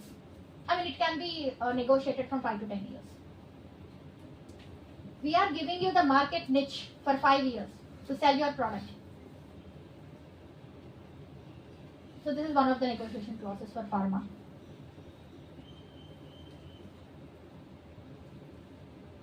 All our case studies, each and every technology transfer.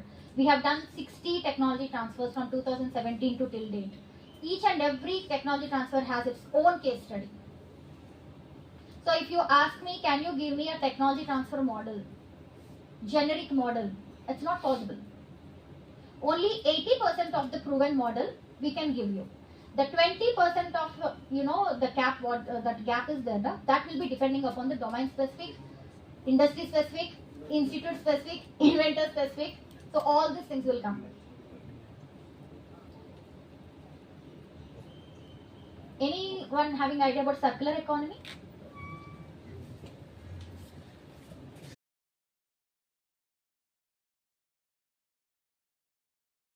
So how do you, many people having the problem like, how do I increase the circular economy of my invention? Anyone can tell? You have done an invention, you have protected an invention, you have commercialized your invention, then how do you maintain your circular economy of your invention, your niche of your invention? How? Continuous innovation. You can patent. There is a point. Novel feature, inventive step, and industrial applicability. These three has to be done. For example, you have developed a desalination unit or a distillation column. Simple, I'll tell you. Distillation column you have developed. Some perforated distillation column you have developed. Because of this, some FCC unit you are having some profit of, commercial profit of around some 20% or 30% extra than the existing technology what available right now. For that you got the patent, granted, commercialized in the industry, utilized, everything done. 20 years is coming up here. What you are doing in this 20 years? You have to invent another new feature and go for the sub-patenting. In that way, your patent is alive because your parent patent will be the main patent and your sub-patent will be the new patent. Carrying all these things. So how the industries or the MNCs are maintaining their patents when they can be only protected for 20 years is like this. This is the methodology. You'll find a new inventive step, new novel feature, new industrial applicability, and then you will patent that. Extension of your claims.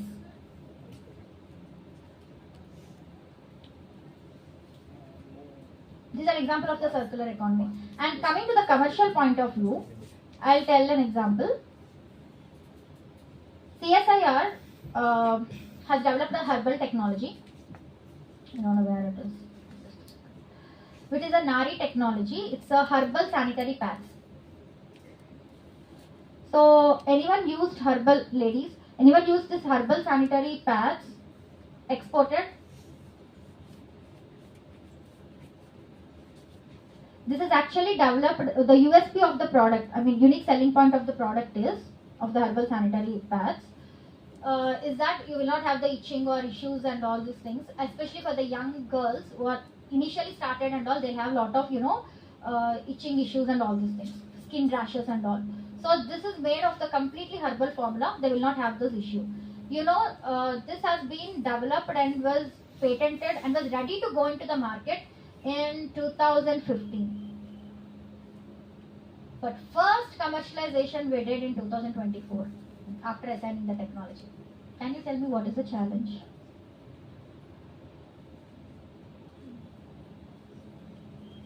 Market. Cap schemes. Everyone are using caps. They're telling it is safe, environmental friendly, but this is also environmental friendly. Any pad will be having biodegradable only 75%, but this is having 95%. Still it is not going into the market. People are not affordable for caps, but still they don't want this to take up and go for the sanitization. Recently, last year, using of caps has created toxic trauma issues in some lady in Philippines and USA. So FDA has actually cancelled that.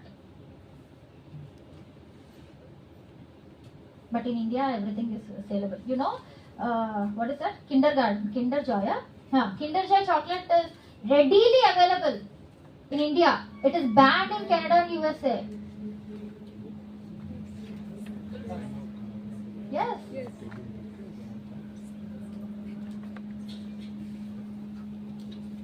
The plastic material what they are using inside is the cause for the carcinogenic things developed in the blood of kids. But still in India it's happily available. And kids want that only. That is one of the biggest things. $650 is banned in Canada. Why the institution is not able to revoke it or not come into the market? Yes sir, no one is complaining, no, sir. When the policy makings are happening, who is complaining? Who is, being a democratic country, whenever the policies are happening, whenever they come up with the policy making and everything, no one is objecting it. Any policy making or any standard, they'll keep it in the public domain. Do anyone know how to access that? Particularly food technologies, at least. But who is going to listen? People. No, in the comments itself you can do it, sir. It will have 30 days. One policy or a standard has come up, it will have 30 days of time period for them if any objections are there or not. Obviously, they will not publicize it. Kinder Joy has to close their company in India. Why will they say that one standard has come, please object it or accept it? They will not ask. As a public, we should have that, that responsibility we have to take. I think, I'm damn sure many people might have eaten that Kinder Joy.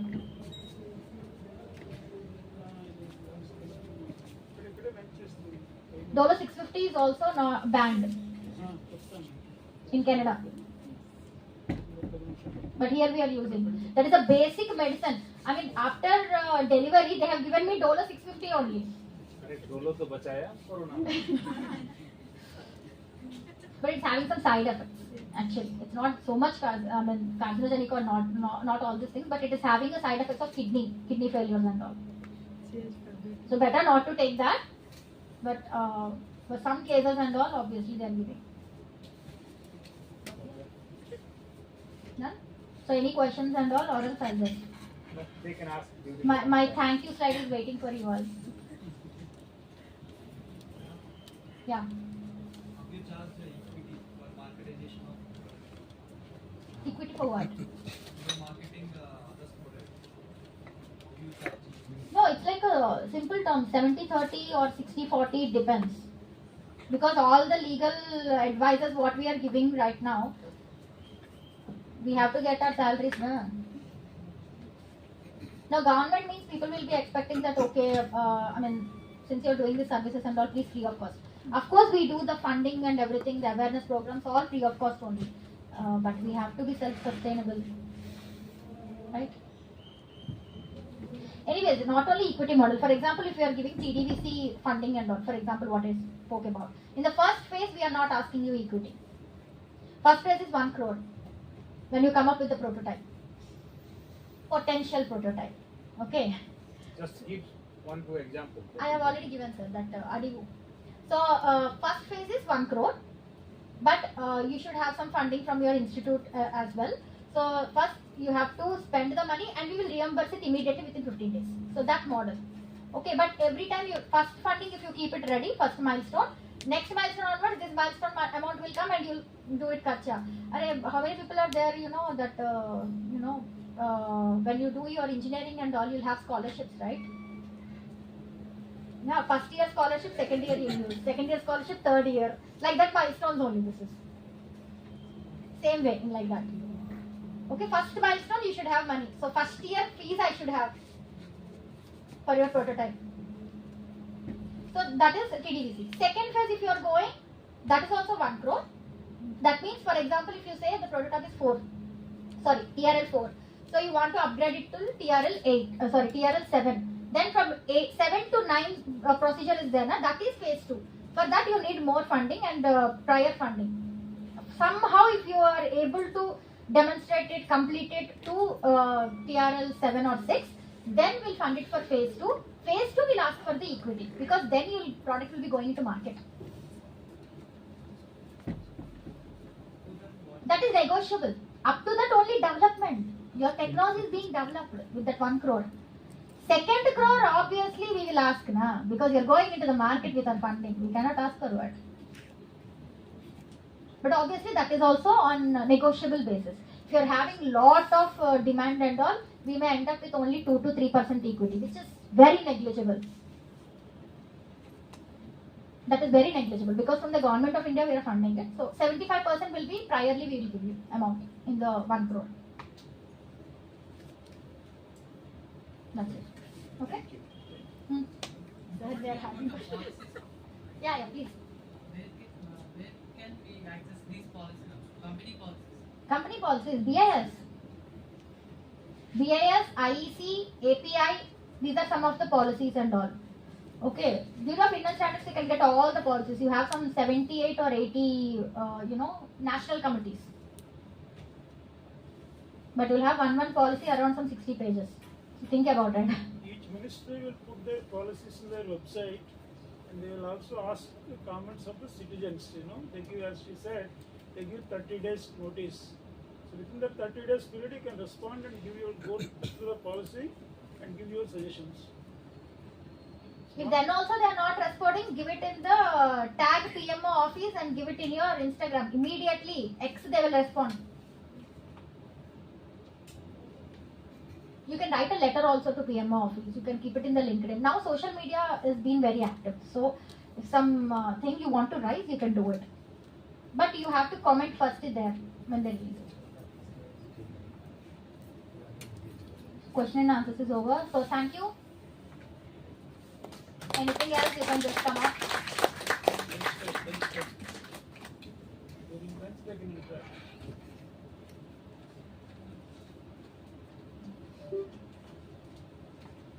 Thank you so much, Dr. Vaidya. Sir, Bhushatam sir, I would request you to hand over a token of appreciation to...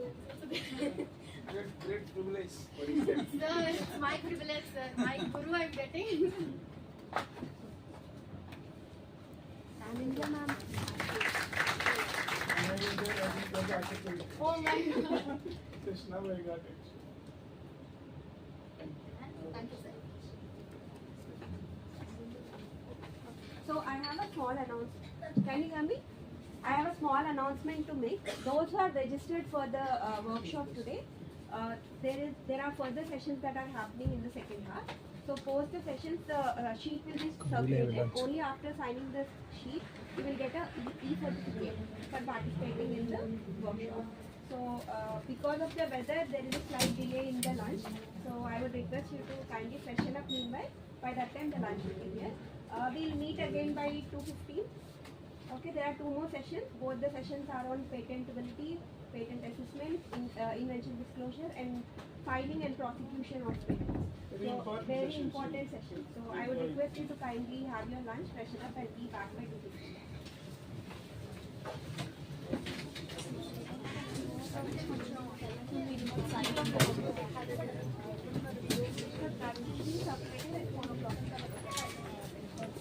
Two o'clock to train and 12:35.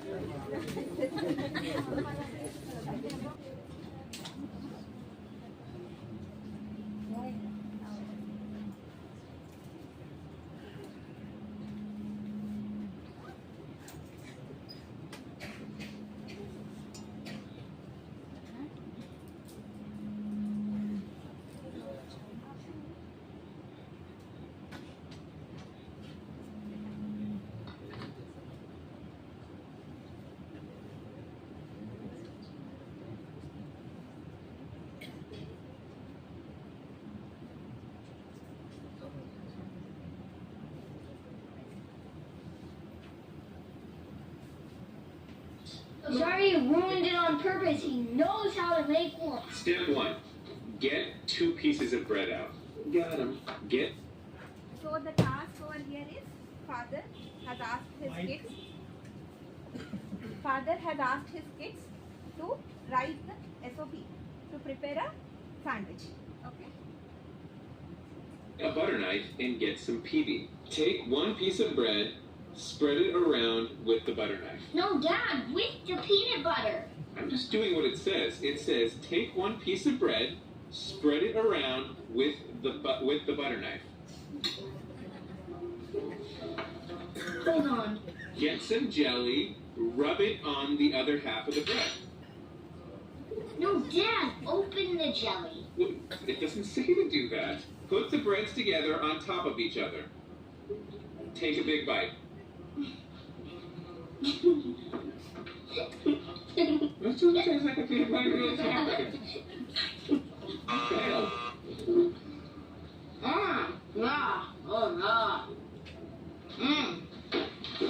Sorry, I had to make it extremely specific. Oh, good. I'm starving. Take 2 pieces of white bread out of the bag. Take the lid off the jar of peanut butter. Get a butter knife and stick it inside of the peanut butter jar. With the knife, scoop a bit of peanut butter out of the... That means like a lot. A bit means a lot? In my world. Spread your scoop of peanut butter onto 1 of your pieces of bread with the knife. Alright? There we go. Doing better than before, though. Open the jelly jar. Squeeze it onto the other piece of bread. No. Done. Closer. Get 2 pieces of bread. Get some peanut butter. Take the peanut butter knife. Open the peanut butter. Put the knife in the PB. Get some jelly. Open the jelly. Squirt the jelly onto the bread. Take the butter knife with the peanut butter on it. Wipe it all over the piece of bread that's blank. Take the butter knife, rub the jelly all over the piece of bread. Oh, you're doing better. Oh. That's all over. Put the 2 pieces on top of each other. This is how I meant. Take 2 pieces of white bread out of the bag. Take the lid off the jar of peanut butter. Get a butter knife and stick it inside of the peanut butter jar. With the knife, scoop some of the peanut butter out of the inside of the jar. Spread your scoop of peanut butter onto 1 of your pieces of bread with a knife. No. Squeeze some jelly onto the other piece of bread. Spread the jelly on the bread with the butter knife. Put your 2 pieces of bread, peanut butter and jelly sides together. Done.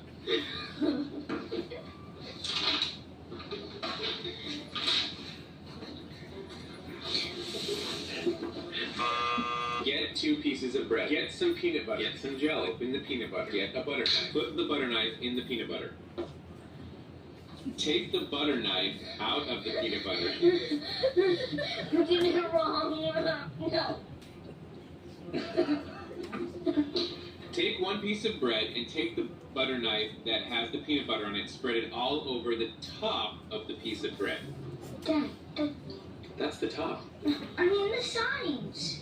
Squirt some on another piece of bread. Take the butter knife, rub it all over the top of the piece of bread. I quit. You're not making any sense. Sorry, he ruined it on purpose. He knows how to make one. I know, Evan. It's the joke. It's the game that we're playing. Oh. Do you know how to eat a piece of bread? You want to take your sandwich with you?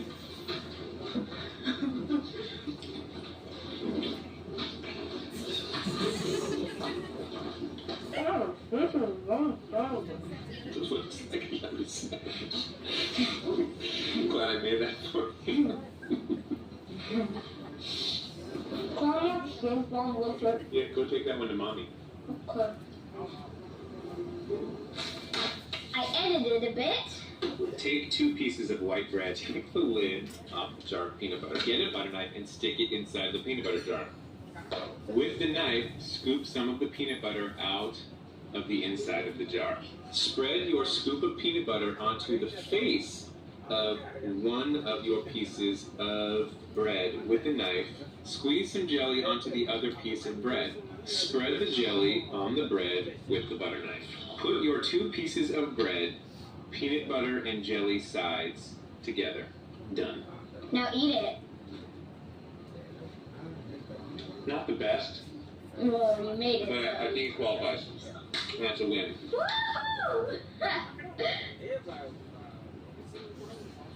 Well, Evan and John, did that go as you expected? How is the video? Did you enjoy it?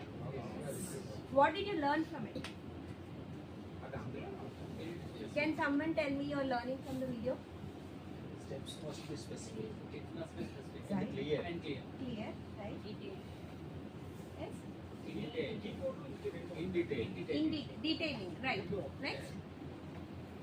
Make it specific of every step. Right? Specificity, detailing, and then? Okay. Right? Proper guidance. Proper guidance, okay. How many steps did they have to take before getting into the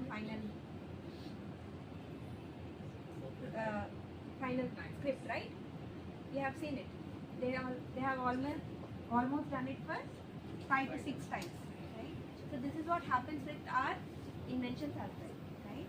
So before getting our prototype or our research to get positive results, it goes through a lot of failures, right? After certain failures, you are getting. So there is a lot of financial resource, there is a lot of human resource, there is a lot of mental resource that goes into an invention. So don't you think if such huge amount of resources are going into something, it needs to be protected? Yes or no? Right? So to do this, we have patents, trademarks, designs, layouts. We have different types of IPRs across the world, right? So across the world, we have systems, we have acts to protect these kind of intellectual property rights. So today in our class, we try to understand what is a patent, right? And then how to assess a patent. So everything under the sky cannot be patented, right? So there are certain criteria that your invention should pass through to be eligible to be a patent matter, right? It should be a patentable matter under Patents Act 1990. And then we will get to know about invention disclosure, right? So as a scientist, you know what your invention is, but to get the patent granted, you should be able to put it on paper. You should be able to write your claims. You should be able to describe your invention. And for that, you have to disclose your invention to someone. It could be a third-party organization like NRDC or a patent agent to whom you will be assigning your patent. So these are the topics that we will be covering today. So let me.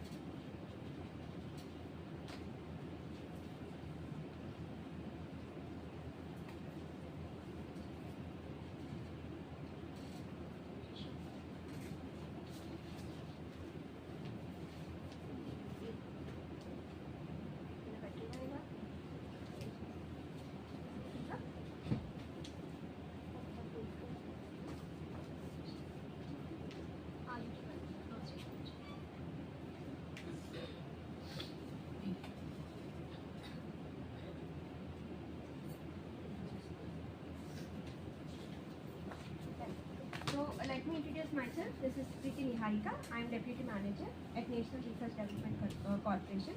You have already met Dr. P.K. Sir and Bhavya Manjira, who have taken this session for the first half. Right? So So now if I have a patent, I just want to understand your understanding about patents. So how long do you think your interests are protected under patent? 20 years. Right. Then for a trademark, for a copyright, what is patent given for? Do you know what is patent given for? Innovation. Okay. And what is trademark for? Logos, slogans. Okay. And what is? Why do we file a copyright? It is for literary art, music, coding, all such kinds of. And what about design? What about design? If you look at a laptop, see, this is my laptop. How many intellectual property rights do you think does this laptop have? It will have more than 20. Do you know that? Starting with trademark to design and IC, layouts and everything, every laptop will have more than 40 intellectual property rights associated with it, right? So, for you to file these things, you should be aware what you can do, what all can we file with our inventions, we should be aware of. GI, do you know any GI product? Can you name one GI product to me? Anything? Huh? Bangimpalli mango. Bangimpalli mango, right? Assam tea. Araku coffee, right next to us, right? Kanchipuram silk. Konduru cotton, we are trying to get. So, these are all geographical indications around us, right? So, for trademark, you have 10 years of initial time, but you can extend it further. Copyrights, 60 years.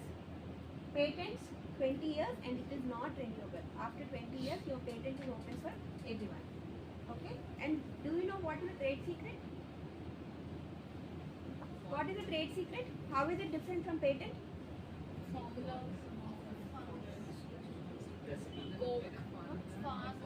Formula, no. Anything, any other guesses? How is trade secret different from a patent? You have to give it to the public. It is not in the public. Okay. The right is forever. Okay. Okay. Okay. Let me tell you. So trade secret, first of all, is not a right. Trade secret is a secret that you are keeping with you. Do you know that whenever you file a patent, you should disclose every information about your invention. Every detail about your invention should be given in your patent application. If it is not given, your patent grant can be cancelled. It can be revoked. Even if it is granted, someone can file an opposition against the grant of your patent, saying that the entire invention is not disclosed and your patent can be revoked after that. So, in exchange for the patent right, you are disclosing each and every detail about your invention.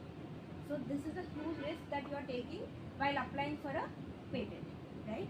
So there are few companies who do not want to disclose the information, and they are confident enough that the secret will remain with them.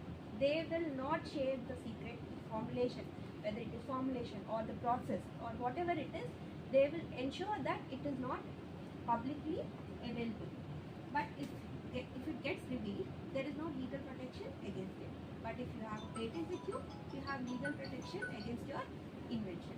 So there are many companies who usually go for trade secret because they do not want to restrict their invention for 20 years of time. So usually what happens, you apply for a patent application, you file it. So your 20 years period will start from the date of filing, not from the date of grant. So if the grant of patent takes 4 years of your time, then you are left with only 16 years. So it is always important to know that the 20 years of timeline starts from the date of filing of your patent application. So what is a patent? So patent is a way of protecting your invention legally. So you have legal rights over your invention. Most importantly, it is specific to territories. Suppose I have filed a patent application in India. Somebody copies my invention in US. Can I file a case against them in US? No, because your patent is not protected in US. So if you want to get those legal rights, you have to file your patent in US also. Right? So patent is territory specific. You have to be sure that whenever you come up with an innovation technology which has huge commercial value, the first thing that you should do is file in India, immediately figure out countries in which it will have huge market value, and immediately go for PCT and file in those respective countries as well. That's why most of the pharma related companies, so patents are mostly used by pharma companies, right? So if you go and check the patent portfolio of a pharma company, it will be filed in more than 20 countries. Every drug that they file a patent for, it will be filed in across 20 to 25 countries at least. And you will see that in few countries the patent will get granted, in other countries it will not be. That is because the laws are also different in different countries. A certain product may not be allowed in India as per the Patent Act of India, but it can be patented and it can be granted in US.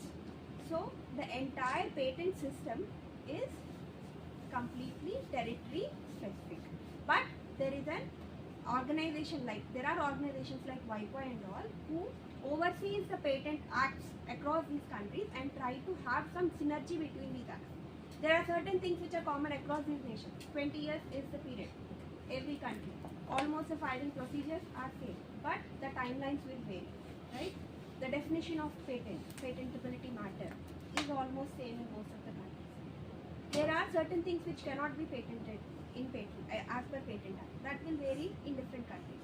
In countries like US and all, they allow software and all also to some extent to get patented. But in India, you cannot file a patent for software. So like this, so patents can be granted for what? It can be granted for a product. Can it be granted to a service? So have you heard about the famous turmeric case?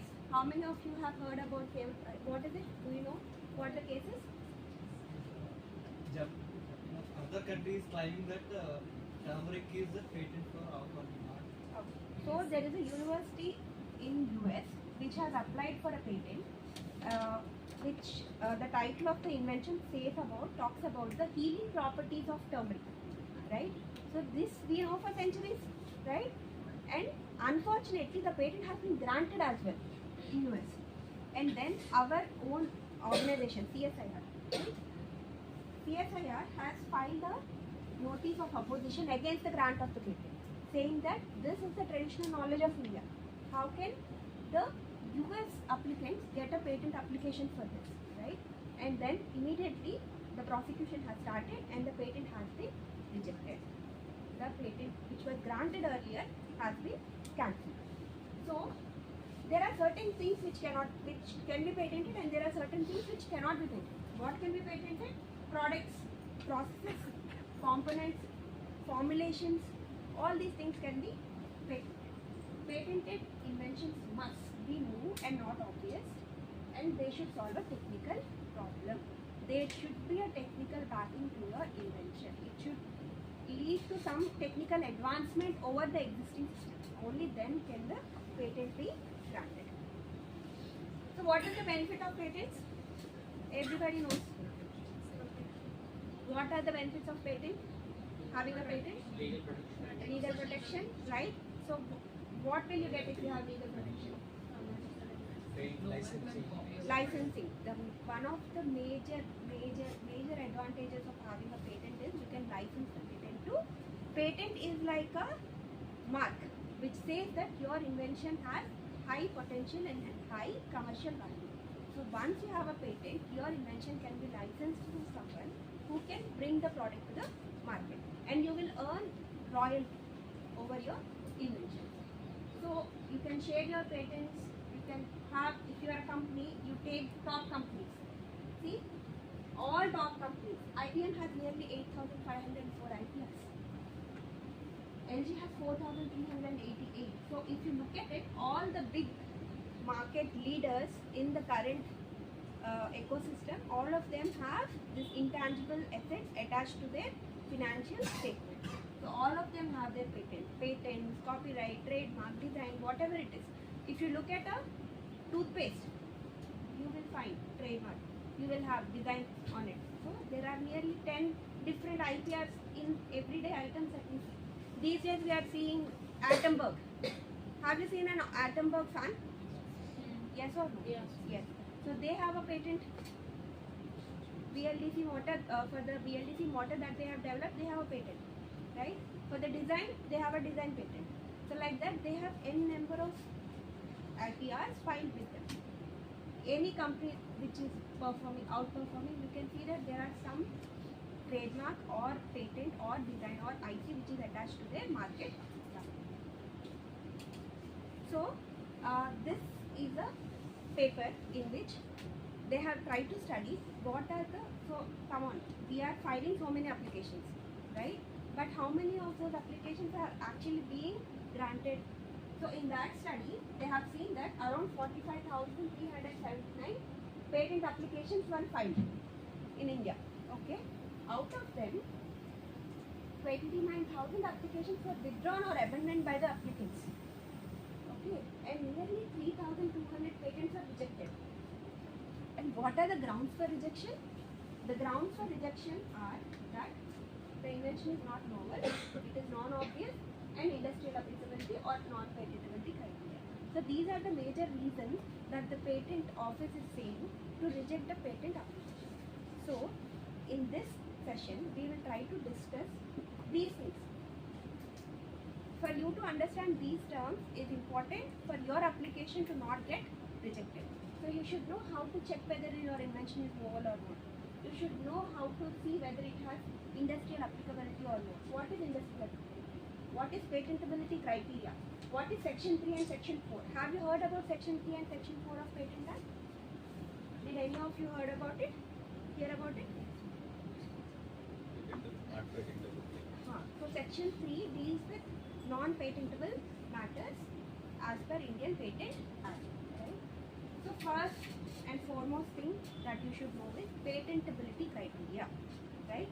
So how do you know whether your invention is novel or not? How do you know whether it's test? These are called 3-stage tests that we do before filing a patent application.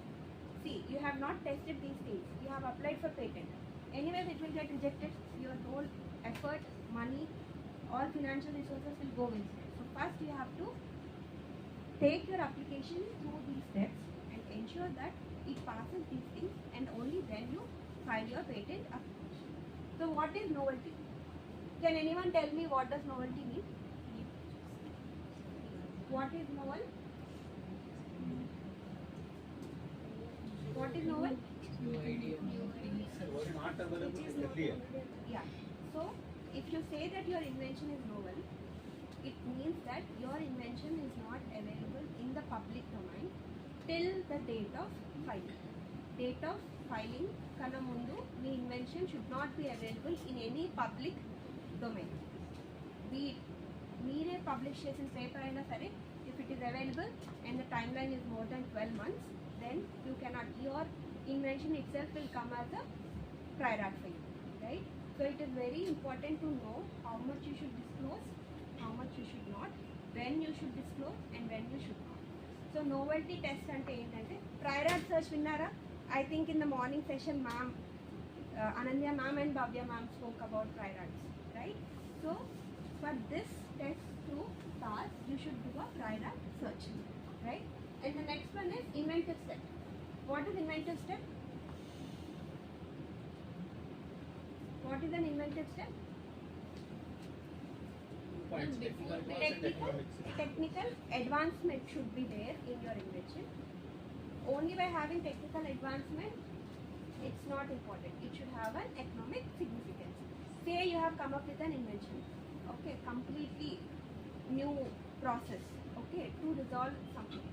But there are also other means in which the address can be resolved, the issue can be resolved in cheaper ways. Then there is no point in having your invention, right? Because the problem is solved by other means. In that case, even though your invention is new, your process is new, there is no economic significance to your invention.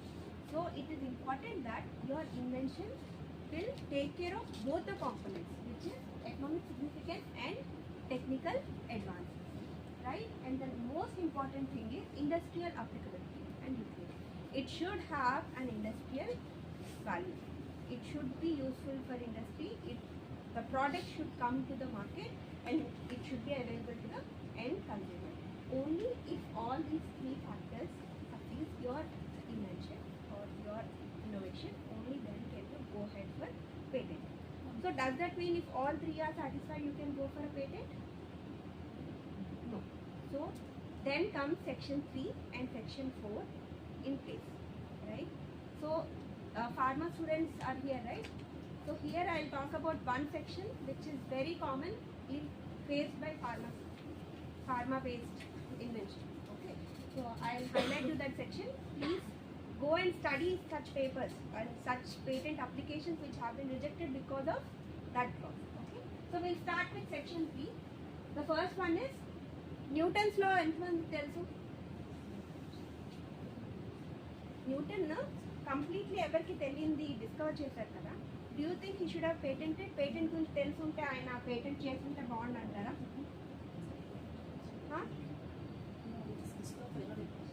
It is a discovery. Correct. It is a discovery. It is not an invention. So anything which is a mere discovery cannot be patented. అక్కడ పైనుంచి కింద పడింది అది ఎవరు notice చేయలేదు. He noticed అంతే. He did not come up with any technical advancement over here, right? So discovery cannot be patented. Alage mental processes ni kuda you cannot patent. Even the mental processes cannot be patented. So that's what this says. A mathematical model or a business method or computer program cannot be patented. So what can you do for such things? You can file copyright. And the next one is a method of agriculture, horticulture. Ivevi kuda you cannot patent. Plants and animals, therapeutic treatments. So there are many scientists who come to us. They come with a therapeutic process to heal something that cannot be patented. Any surgical processes cannot be patented. The way of treating cancer cannot be patented. But if you come up with a device which you can detect something, that can be patented. If it is a process, then it cannot be patented. Literary, dramatic, musical or artistic works cannot be patented. So what can we do for that? We can go for copyright. Right. Traditional knowledge cannot be patented. For this again I have told you the example of turmeric. So under this we have the government, US government has rejected the patent for turmeric, right? Even though it was granted and CSIR has filed a case against it and then it has been removed, right? IC and all these things will go to again IC and design layout. A mere scheme or rules or methods cannot be patented, right? So there is another section called section 3D which says that adding two components, by merely adding two components you cannot come up with a patent. For example, the BLDC motor that I spoke about, right? So there is one innovator who has come to me and he inserted this BLDC motor into a grass cutter. Okay, and now he said that he wants a patent to it. Can we file a patent for that? Can we? No. Why? He says that there is no such grass cutter which is existing. So can I file a patent for it? No. Why not? Because here grass cutter is there, an existing motor is there. You have just replaced that motor with a new motor, which is again a patented one. Here he is actually applying an existing patent into a grass cutter. So his patent will be rejected. So merely adding 2 or 3 existing devices or components or anything and bringing a new product, you cannot patent it. Okay. And one more thing, in pharma related companies, what they will do is they will just change the functional group, okay, to any of the existing drugs that they have, and then they will say that this is a new product and now we want to go for a patent. Have you ever heard of the term evergreening of patent? No. So I think there are many pharma students. What I would suggest you is I would ask you to read about section 3D. Okay, kindly research about section 3D. There are many pharma companies who have filed petition against Union of India and the IT office saying that section 3D should be removed from the Indian Patent Act because it is not allowing evergreening of patent. So whenever it comes to pharma related matters, right, public health issues will come. For example, very recently Johnson & Johnson has tried to evergreen their patent. they have a drug for TB. Okay, the drug will cost you around 60,000. Monthly expense for a drug to a patient will cost you around 60,000. The patent has expired, the 20 years patent. They have changed a small molecule in it and they tried to extend the patent further, but the union government has rejected the patent. Similar thing happened with Novartis also. Novartis is the company which has filed petition against Union of India. This is a very interesting case study that you should read, especially pharma students who are over here. Right? So there are many such cases. Almost all the pharma companies across the world are against Indian Patent Act only because of the section 3D.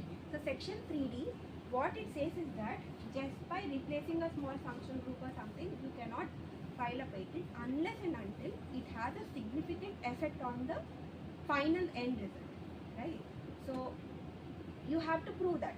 For you to get the patent, even if the modification is minute, but if the effect of the drug on the patient is extraordinary, then you can go for it. Otherwise, you can't go for a patent. Right. So this is a glimpse about the entire patent filing process in India. So can you tell me what are the steps that are involved? The first major step is? Right. Tell me. What is the first step?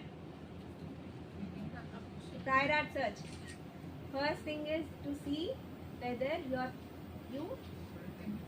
it can be patented or not. It should pass all the 3 tests. What are the 3 tests? Novelty, non-obviousness, industrial ability and industrial approvability. So it should pass all these 3 tests to be a patentable subject matter, and then it should not fall under section 3 and section 4. So if it passes all these things and your prior art comes to be clean, and if it says that you are more likely to get a patent grant, even then we cannot say. See, till the grant of it, we never know what happens, right? But still, you will get to know what are the chances of getting the patent, right? So once it is, even if it is medium, we'll take the risk and we will proceed. So the first step is filing the patent application, and then the patent office will take around 18 months to publish that information. So these, we can expedite the process as well. You can file for early publication, for which you have to pay some extra government fee. If you file that, then your patent will be filed within 6 months, published within 6 months. And then you will get a first examination report from the patent office, in which they will try to read your invention, and if there is anything existing prior art which comes contradicting your invention, then they will mention all those things and they will send you a first examination report. After that, once it is published, right, it is open for opposition. You should understand that once your patent is published, it is open for opposition. Anyone can come and say that they have not disclosed this, you cannot grant patent, or they can say that this is infringement to my existing patent, right? So anyone can come and file a notice against you. Similarly, there are 2 things which are happening. One thing is it is open for public and you are getting opposition from public, and then there is patent office who is examining your invention as well, and they have come up with their examination report. After that, there will be series of hearings which will happen. There will be series of exchange of information, exchange of different things that they ask for. There will be many amendments which will happen to your patent, and finally, if everything gets cleared, then you will get your patent. Otherwise, it will be rejected, right? So sometimes the patent office may even ask you to divide your patent into 2. Then you have to go for divisional application. Sometimes you may want to add further information to it. Then you can go for patent of addition. If you are not sure whether your invention is complete or not, you still want some time. At the same time, you do not want anyone else to enter into your area. So then what you will do, you will file a provisional patent application. But once you file a provisional patent application, your final application should be filed within 12 months, right? Within 12 months, you should file your complete specifications. So this I have already covered. It usually takes 18 months for the patent to be published. But if you want, you can expedite your patent. But usually people do not do it because your patent will be available for public and they can file opposition. So there are chances of getting pre-grant oppositions. To avoid that, few of them do not go for it, but there are many who have gone for this. I would like to mention you that my colleague Bhavya has her own patent granted. So this is one advice: always keep a name of a female scientist or a researcher in the list of everyone individual. Yeah, if it is an individual one, because it will make you qualify for expedited examination as well, right? So you have two things: publication and examination. So for faster publication, anyways, it is eligible for everyone. Anyone can apply for faster publication. But for faster examination, there are certain criteria that you have to meet. One of the criteria is one of the inventors should be a female, right? If that is the case, then you can go for faster examination, and your her patent got granted in 1 year, right? Yeah, within 1 year her patent got granted. So that is one of the fastest grants that we have ever received. So this is examination, fast exam. So you have any doubts in the patent filing process? Ma'am, this you have mentioned about withdrawal of patent. Right. So, like, why is there any implication on it? Why? So what happens is, ma'am, sometimes you have published your patent, you have not received that, but there are someone else who comes and says that you are infringing my patent, right? And then they will send a notice to withdraw. That is one thing. Okay. And sometimes you only feel that I do not want my information to be further disclosed, so you yourself will withdraw. So there are many technical aspects which will come. As I told you, your grant can be refused, saying that you have not disclosed the entire information, right? So in the series of negotiations, sometimes they may ask you to disclose further information which you do not want. Then you yourself would like to disclose. And So, one more thing, if I'm filing a patent, and after that it is available in public domain, so the publication date will be considered, or filing date. Filing date. Filing date. So once it is filed, it can be like we can publish it in some other research work. Yes, ma'am, you can. Right. Once it is filed, it is okay. Before filing also you can publish it, but within 12 months you have to file your patent. But usually, to avoid that risk, people usually do the publication only after filing the patent, because in that case they will ask for many things, right, which says that you are the inventor and it is your publication. So usually many PhD students, before submitting their manuscripts and all, they go for patent. If the product is not completely ready, they will go for provisional application. Like yesterday only we have filed one provisional application because the scientist wanted to submit his manuscript as early as possible. Yeah. So before submitting, they filed provisional. He did not want complete specification to be filed now. He wanted that window of 12 months available with him. So what he did is he filed a provisional application.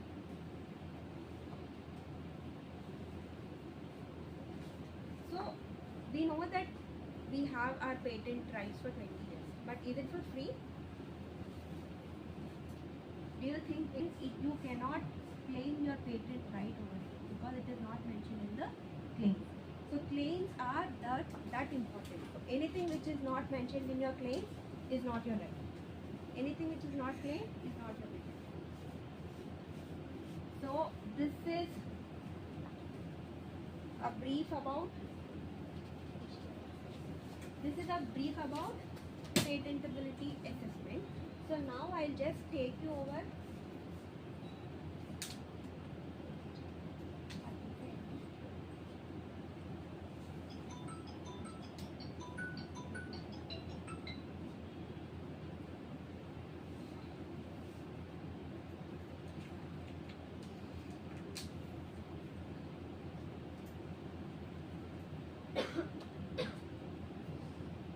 I'll just take 5 more minutes of your time. The invention disclosure. What do you think is invention disclosure?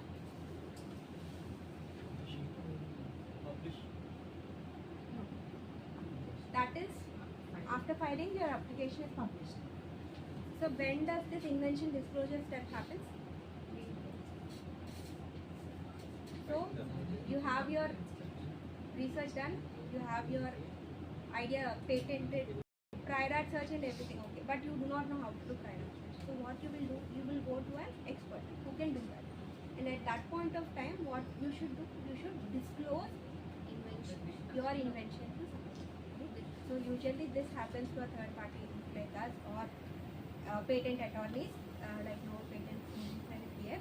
So there is a certain way in which the invention disclosures should happen between an inventor and the patent agent or a supporting agency which will be there to file your patent application. So this is the standard patent disclosure form which is published by WIPO. We feel that every institute should have this invention disclosure form for every research that happens. It is important to make a record of invention disclosure form for every research that happens at university or institution level. So what are the things?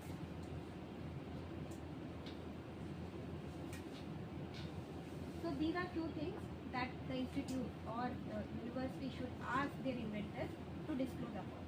So the first thing is, will any of the inventors are going to publicly disclose?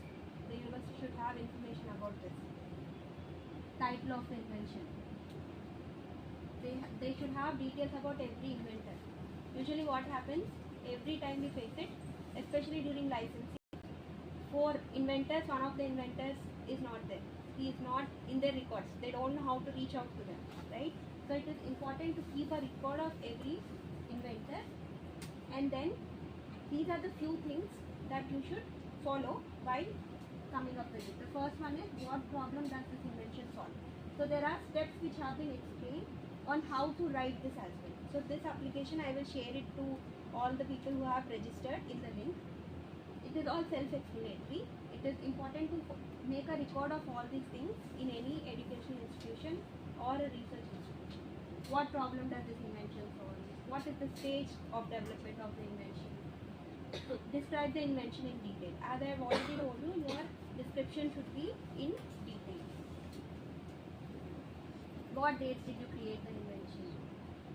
What are the list of laboratories or external agencies who have been in contact with during this, entire term of coming up with the invention?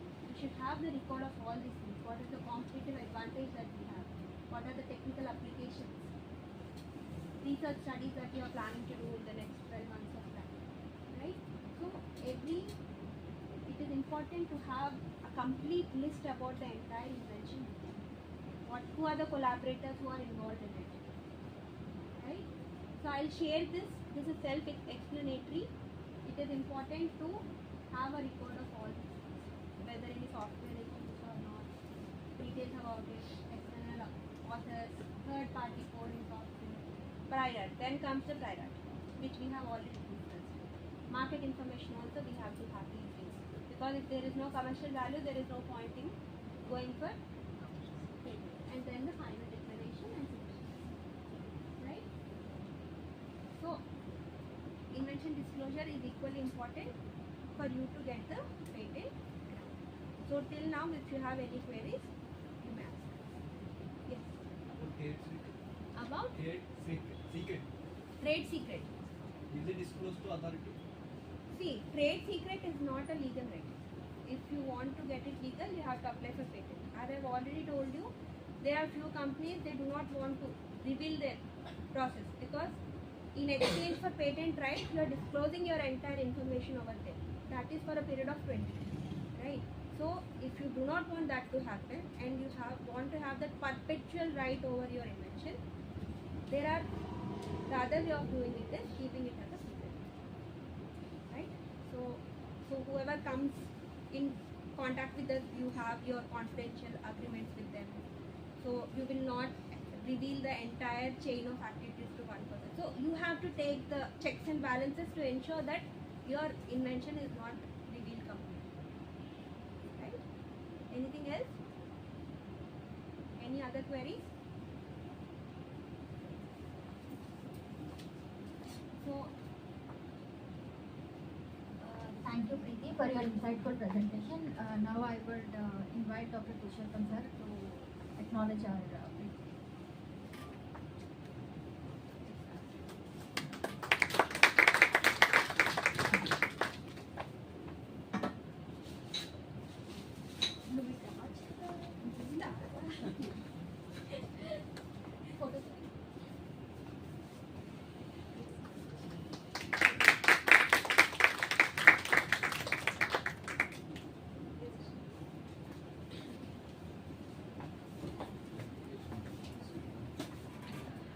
Shall we move on to the next session? We have presentation from Shri Murali Garu from Noble Patents. Sir, please come on to the stage, sir.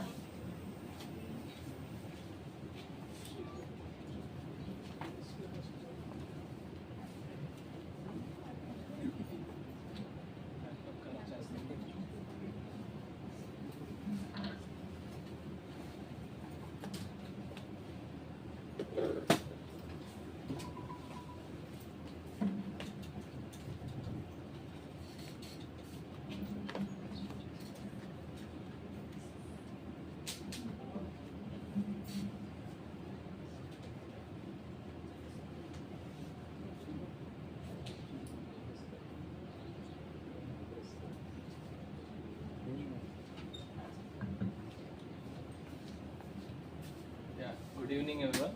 I am Murali from Novel Patent Services. Today, I think there will be a lot of overlapping of our sessions from morning, but still I'll try to make some important points which will be useful for you in carrying out the process. So, before that, about our company, like we have three wings. One is Novel Patent Services, and the other one is Novel Innovation Design Studio and Novel IPR Academy, where Novel Patent Services help people in filing patents, and it helps in patent analytics. We help litigation, we help prosecution and everything. We do everything related to patents and IPR as well. We help people in protecting or acquiring IP rights. At the same time, Novel Innovation Design Studio is more like an extended wing to the startups, extended research wing. We help people in doing research and building portfolio of patents to their companies. So we help, suppose for example, when it comes to the startups, you find different kinds of companies where they come, some companies come as research entities, some companies come with very good business models. So when it comes to research companies, there's nothing that Novel Innovation Design Studio would do. Only Novel Patent Services would help them. But some companies where they come up with very good business idea, but they don't focus more on research or unique product or unique way of going into the market, we help them as an extended research wing. We build portfolio of patents for them, we do research for them, we do inventions for them, and we help them in designing products for them. So Novel Innovation Design Studio would help startups in building new products or unique placement of their business idea in the market. So this is like, because most of the times startups would look for investments or giving their equities to the investors. So in the process of gaining, of course, investor would look at many things, like they would look at your business model, they look at your unique positioning of your product and everything. In that, IP would also create some kind of confidence to the investor that your startup would place in a different unique position, and you would have some competitive edge over your competitors. So some kind of confidence will be given to your investors. So Novel Innovation Design Studio would act as their extended research wing. And when it comes to Novel IPR Academy, the purpose of Novel IPR Academy is more like we help the people in creating awareness about IP and IP ecosystem, commercialization of patents and everything. So all these things are known to you. All put together in a single slide is this. And we already have Niharika ma'am told about all these things. So to split this is what 21J is, the Patent Act tells about, and one is invention. You should have an inventive step in your invention, and it should be novel, and it should have industrial applicability. And these are some of the things as per section 3 which are not patentable, and that is also covered by madam. And this is about filing procedure of a patent in India. So this is what we generally we process. Normally if you do on your own, it's a different thing, but when you approach companies like us or NRDC or any other organization to help you file your patent application. This is the general basic way how we handle your patent applications. Like this is the first step will be non-disclosure agreement. We give you non-disclosure agreement on your behalf, stating that we don't misutilize your information because it is our bread and jam, and so we make sure that we don't misutilize your invention and it is not disclosed to the public before getting it filed. So the second one is we take the invention disclosure form. Of course, madam has given the clear and detailed invention disclosure form which needs to be followed, but in our practice we don't generally people in most of the scenarios, out of our experience, we identified 5 important questions in invention disclosure form, and we would ask only those 5 important questions in the starting or the initial phase of your application, and we would take only that information, and that will be considered as invention disclosure form or invention disclosure statement from the inventor. And the next would be the patentability search. When we say the patentability search, we are so specific that we would assess the novelty, the patentable, especially obviousness is a very big subject because most of the times it is a contextual thing, and it depends on the person who interprets the invention. So it is a very big subject. So even the patentability search would take care of this non-obviousness or patent inventive step part of it. And the next step would be the patent drafting. We take care, like we would take care of all how a competitor would do. Like suppose for example, once you file your patent application, in what way your competitor would actually come up with a product without infringing you. So naturally he would observe your patent draft and he would see the loopholes in your patent drafting, and he would try to come into the market by making sure that he is not infringing. Most of the times it's that they don't come up with a patent, they don't file for a patent, but they come into the market. So that's the reason why it is very critical step, patent drafting. We need to take care while drafting a patent application. We need to be very, very much aware of different scenarios. How do we increase the scope? How exactly the competitor would behave once we go into the market? And all those things we need to consider, and then we need to draft. And patent, after that we file a patent application. Of course, we take who the inventors are, who the like applicant is, and everything. So this is the process what we follow before filing a patent application.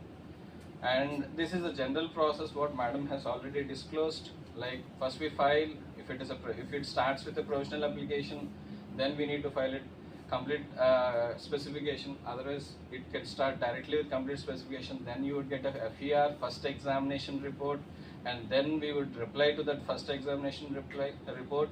And suppose if he is satisfied with the report or the objection to the answers what we give through the reply of FER, it's fine. Otherwise they will grant, otherwise they will give us one more chance of giving a hearing. Like they would ask us to attend for a hearing where we would explain the examiner how exactly the invention is different from the existing one or the prior art what he has cited, and based on that he would decide whether to grant or not.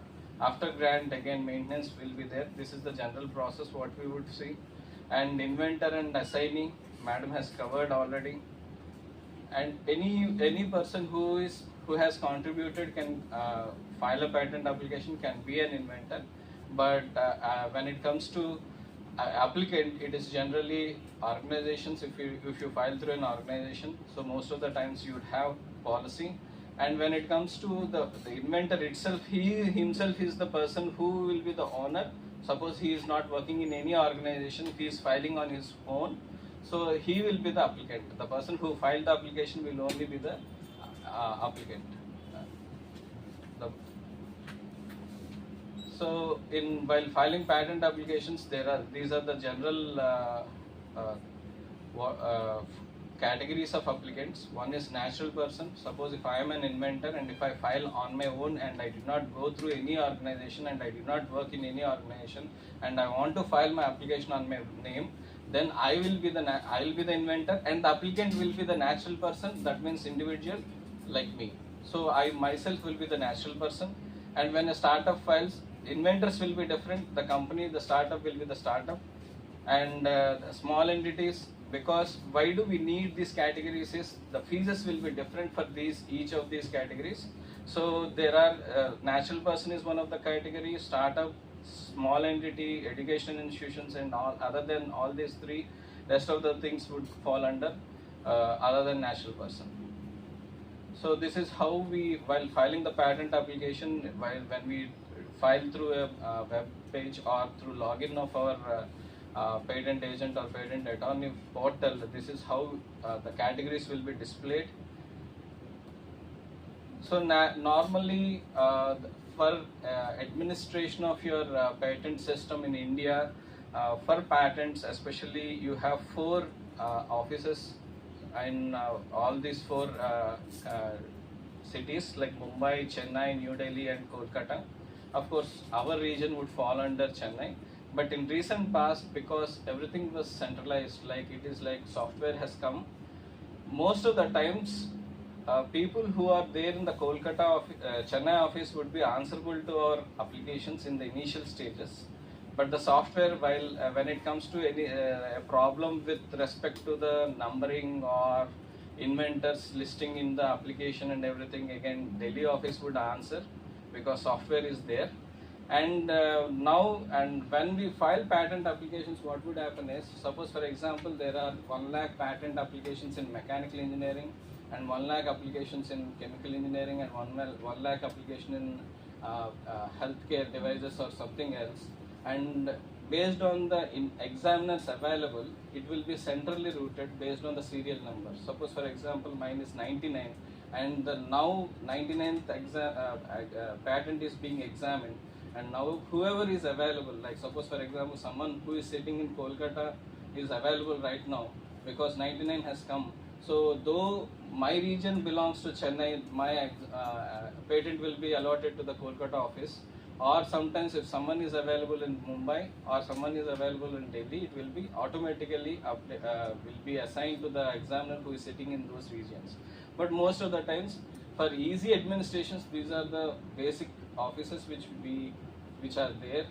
And types of patent applications, already Madam has covered all these things. When we file a complete application from India, when it origins from here, we call it as an ordinary application. And when we file a provisional application, it is provisional application. And when we go from a provisional to complete, then this clause will come complete application. Otherwise, it is ordinary. And the next one is convention application. Suppose, for example, I have filed an application in India. As Madam said, like it is a territorial right. If I want to have right in US, how do I do is I can file it in 2 different ways. One is as a PCT application or through a convention route. So when I file my application in India, and after that if I want to file an application in US, how do I do is, in US while filing I would state it as a convention application. Suppose if I don't use PCT application route. I hope you might be aware of what is convention and PCT. So convention is like when I try to use the conventions whatever we have, like how do we maintain the priority within 12 months we need to file in all the countries wherever we want to file. Maybe I'll try to explain this a bit more. So when I file my patent application in India, and if I have my product, if my product have a very good market in US and maybe somewhere around in 10 countries, I would find my product to be very good in those markets. So what do I do? How do I file that there, and how do I maintain monopoly over my technology? Is I need to file patent applications in all those 10 countries. So normally in convention process or a normal process, what we are supposed to do, we need to file our application within 12 months from the date of first application of our application here in India. Within 12 months you got to file in all those 10 countries. Suppose if it is US, it's okay, you can file it. You need to find an patent agent there or a patent attorney out there, and somewhere around you need to spend minimum of $1,500 to $2,000 there, and you got to file there, and you need not have any translations and everything. Suppose you want to file the same application in Japan. There again you got to file, you need to identify a patent agent or an attorney who can process your application in Japan, because you cannot directly file there. At the same time, it doesn't accept English application there. So you need to translate your English application into the Japanese language.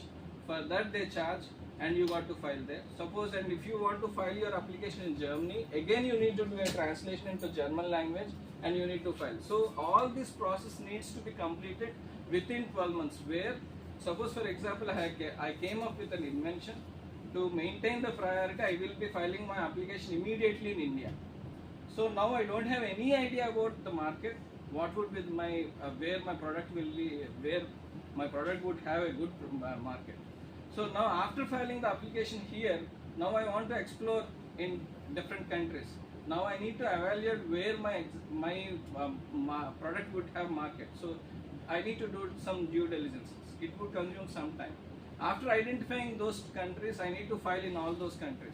So it is not that we can directly file there immediately.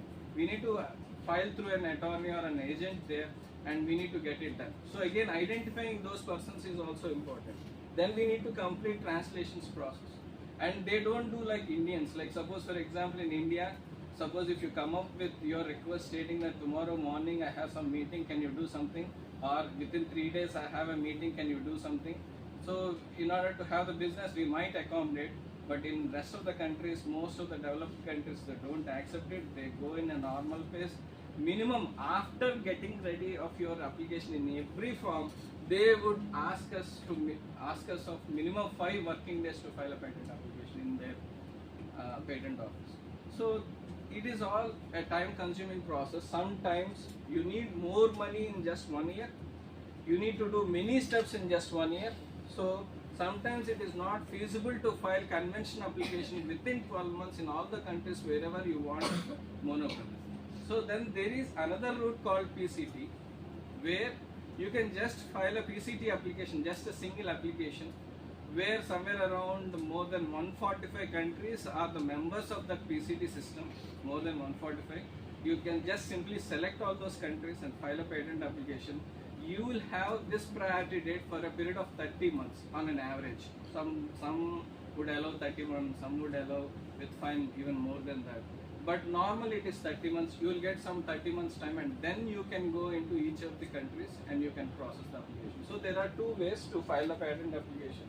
So one is conventional way and the other one is PCT route.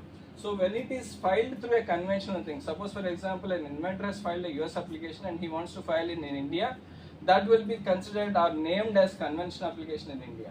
And the next one would be PCT national phase application. I told you, right, there is another process where you will get 30 months time. After 30 months, when you enter into India, it will be called as PCT national phase application.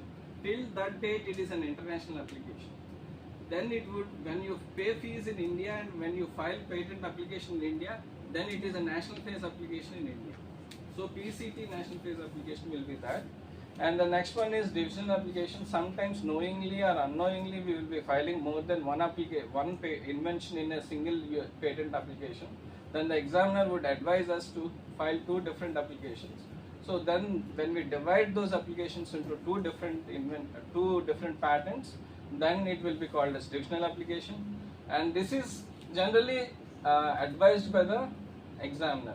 When we do by ourselves, suppose today I have come up with a product and I have filed a patent there, and after 1 year or 2 years I have developed more than what I have filed there. Suppose if I want to file it as a continuation application and I want to maintain the same priority, I have a process called patent of edition, so I can file even through the file it as a patent of edition. These are the different types of patent applications. This is how it looks like while filing the patent application, suppose. So normally you would find these are form 2. When you file a form 2, these are some of the things which you need to you need to submit. There are important two things. First page would, in India when we are filing, these are the things which we need to have on the first page of our application. Title of the invention, name, address and nationality of the applicant and preamble. And from the second page, your invention description will be starting. So this is what. And most of the times, as madam said, it depends on the policy or strategy of the company or the people. Like if I want to publish it. When we file a patent application, it takes minimum of 18 months. Sometimes I would require it to be published early because I need to present it to my investor or to someone stating that I have filed. Though I might give CBR receipt or the receipt what I have filed my patent application. Some might believe, some might not believe. But sometimes for marketing strategies and everything, people would try to publish it early. So there is a provision in Indian Patent Office, like while by filing Form 9, you can publish it even early. But once you file Form 9, within 1 month it is supposed to be published. Sometimes it gets published even in 2 to 3 days. By every Friday they publish it. So suppose for example, if you file it on Monday, sometimes the system will be so alert, this Friday itself it will be published. But on an average, it takes the time period or turnaround time described by the patent office is 1 month. So, and the next one is request for examination. As madam said, that there is no direct examination unless and until you request for the examination, it will not be examined. Earlier it used to be 48 months, now it is 31 months. So, there is another provision called fast examination as well, but everyone will not be allowed for fast examination. There are certain conditions like where one of the inventor is a woman applicant or female applicant, and the other one is startup. Startup also has a provision for expedited examination.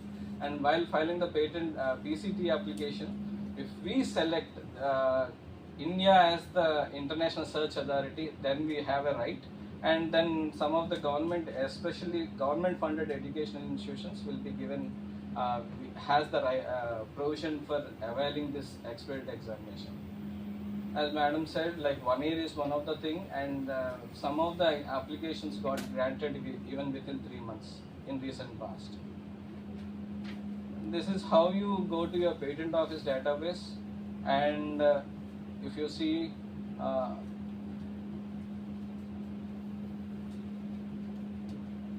you can go here and you can file the e-filing link for that. Of course, though you find a e-filing link, you need to take permission from patent office to file to access that. So this is generally for your information we have given that. Like this is how it looks. The login page looks like.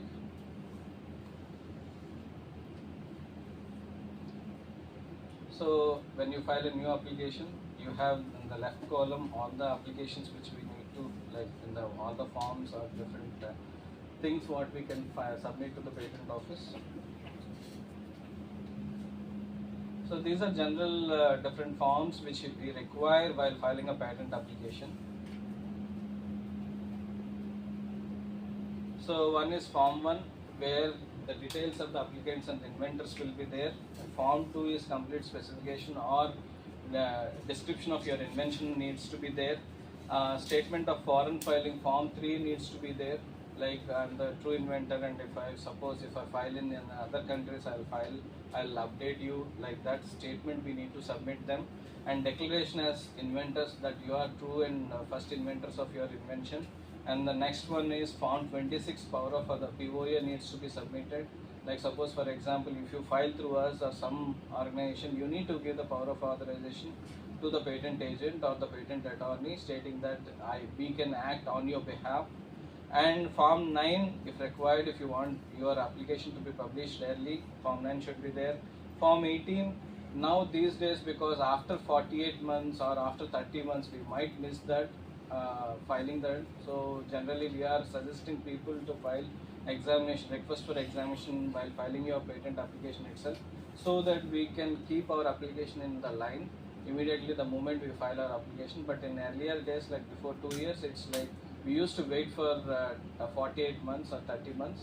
Now of course after the amendment it is 30 months, but before that we used to wait for 48 months because most of the inventors who are there in India feel patent system to be costly, so they don't want everything to be every money to be spent on the first go itself. So we used to distribute the cost into different times. Like initially we never used to file for an examination, so we used to distribute that, because especially for education institutions before 3 years, it's like we used to pay other than national like for an industry how much we examination fees or the government fees would be, it used to be 4 times more than what it is right now. So it used to be a very good strategy then, but right now what we are suggesting is we will go for examination immediately the moment we file a patent application. And if you want if you qualify for an expert examination, then we can file Form 18A as well. Patent prosecution in India, after filing, first examination report will be there. So generally this would be the form of FER, where this is the first summary page of your first examination report will be there. On what grounds it will be rejected. If you see, you can find on grounds of 21J and on the grounds of 10 of 5, section 10 of 5, section. When we say 21J, you might have seen that inventive step, novelty, and industrial applicability. If the objections are raised based on that, it will be shown like this. If you can see, suppose for example, in this case, novelty part is accepted by the examiner. So he has given claims 1 to 10 is yes. So it is the novelty is there. When you, in this case, what happened? Inventive step 1 to 10 is no. That means industrial applicability, inventive step is not there in the report. This is what. And if you see, as per section 3F and 3D, based on 3F and 3D, is saying that this is not patentable. And if you can see this, unity of invention, only one invention is not there, or complete description of your invention is not there, is raised by this. And this is again, sufficiency is there, because the invention is explained in detail, so it is there. If it is not there, he will mention even this. And like that, all these clauses, based on all these clauses will be there, examination report if you see. And after that, you will find a detailed description, like suppose for example, some patent is matching to us, to the invention what we have filed, they will try to give more information about it. And based on that, they will raise objections, and we need to prepare reply to the first examination report. We will be submitting our responses to that in support of our application, and then we will file the application. Then if he is satisfied with our arguments, he would grant, otherwise he would give one more chance to attend before the examiner in the form of hearing. Right now, most of the times it is online, and so in that he would give us, even suppose this is one of the form, general form, how he gives hearing. So after that, if you see the history of your application in online portal, this is how it looks like. So when it is filed and how it is, by what time it is granted. History of all your documents, what you have submitted to the patent office will be, you can see online. And if you have any doubts, I am open to that.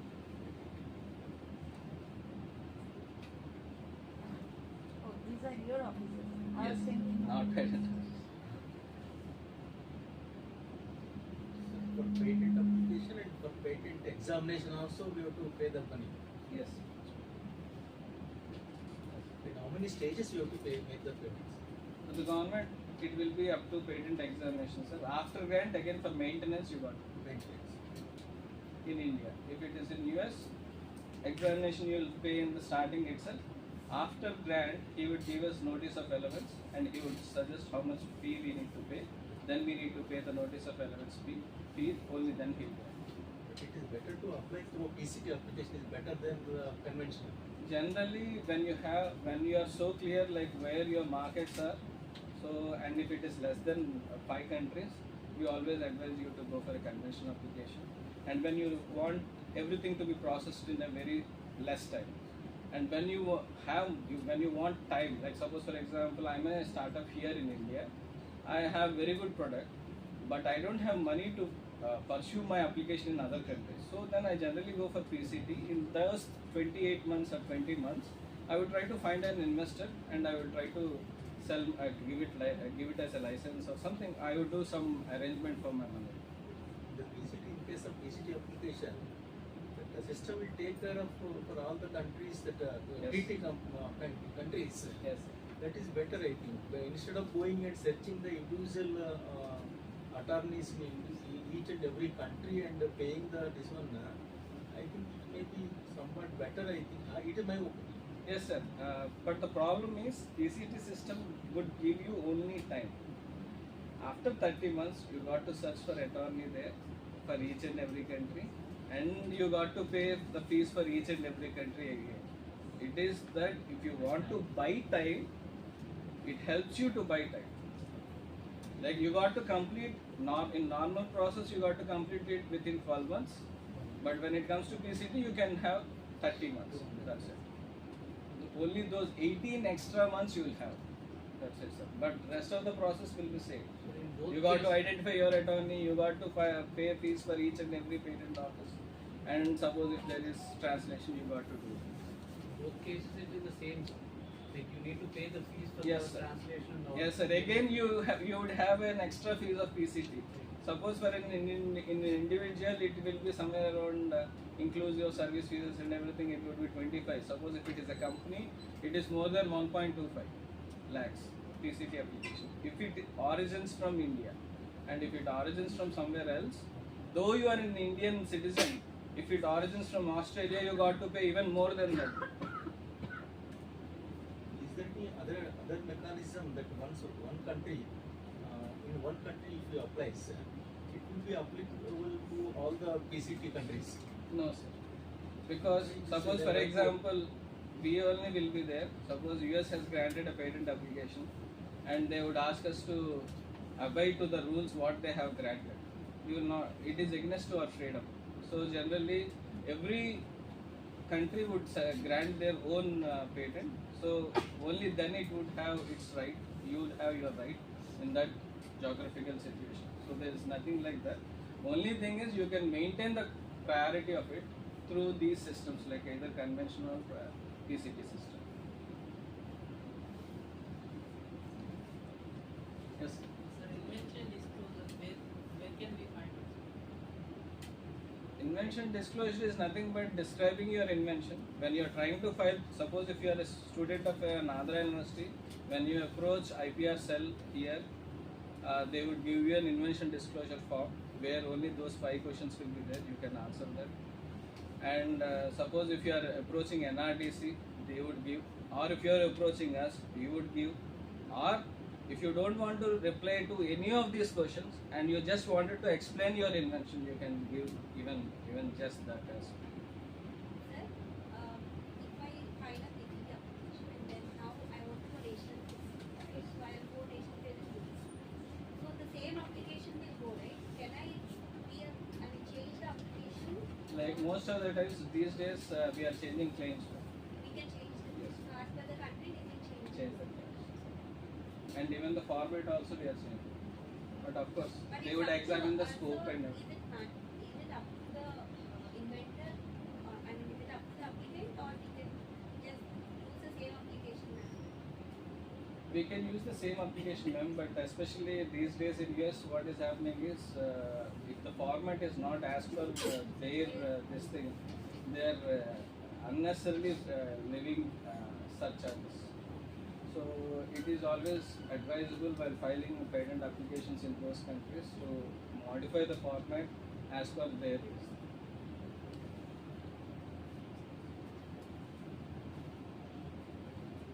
Any other? Of course, I think the first question is whether we change or the inventor change. Suppose inventor asks us, sometimes some inventors are so much aware of what is going on in the IP system, so they would advise us to go. Sometimes we would advise them.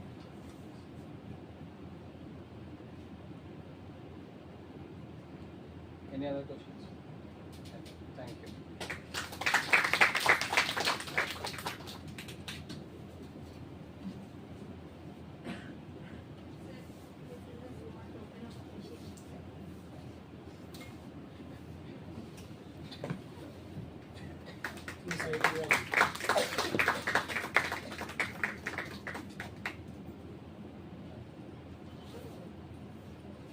Sriharu is one of the biggest person.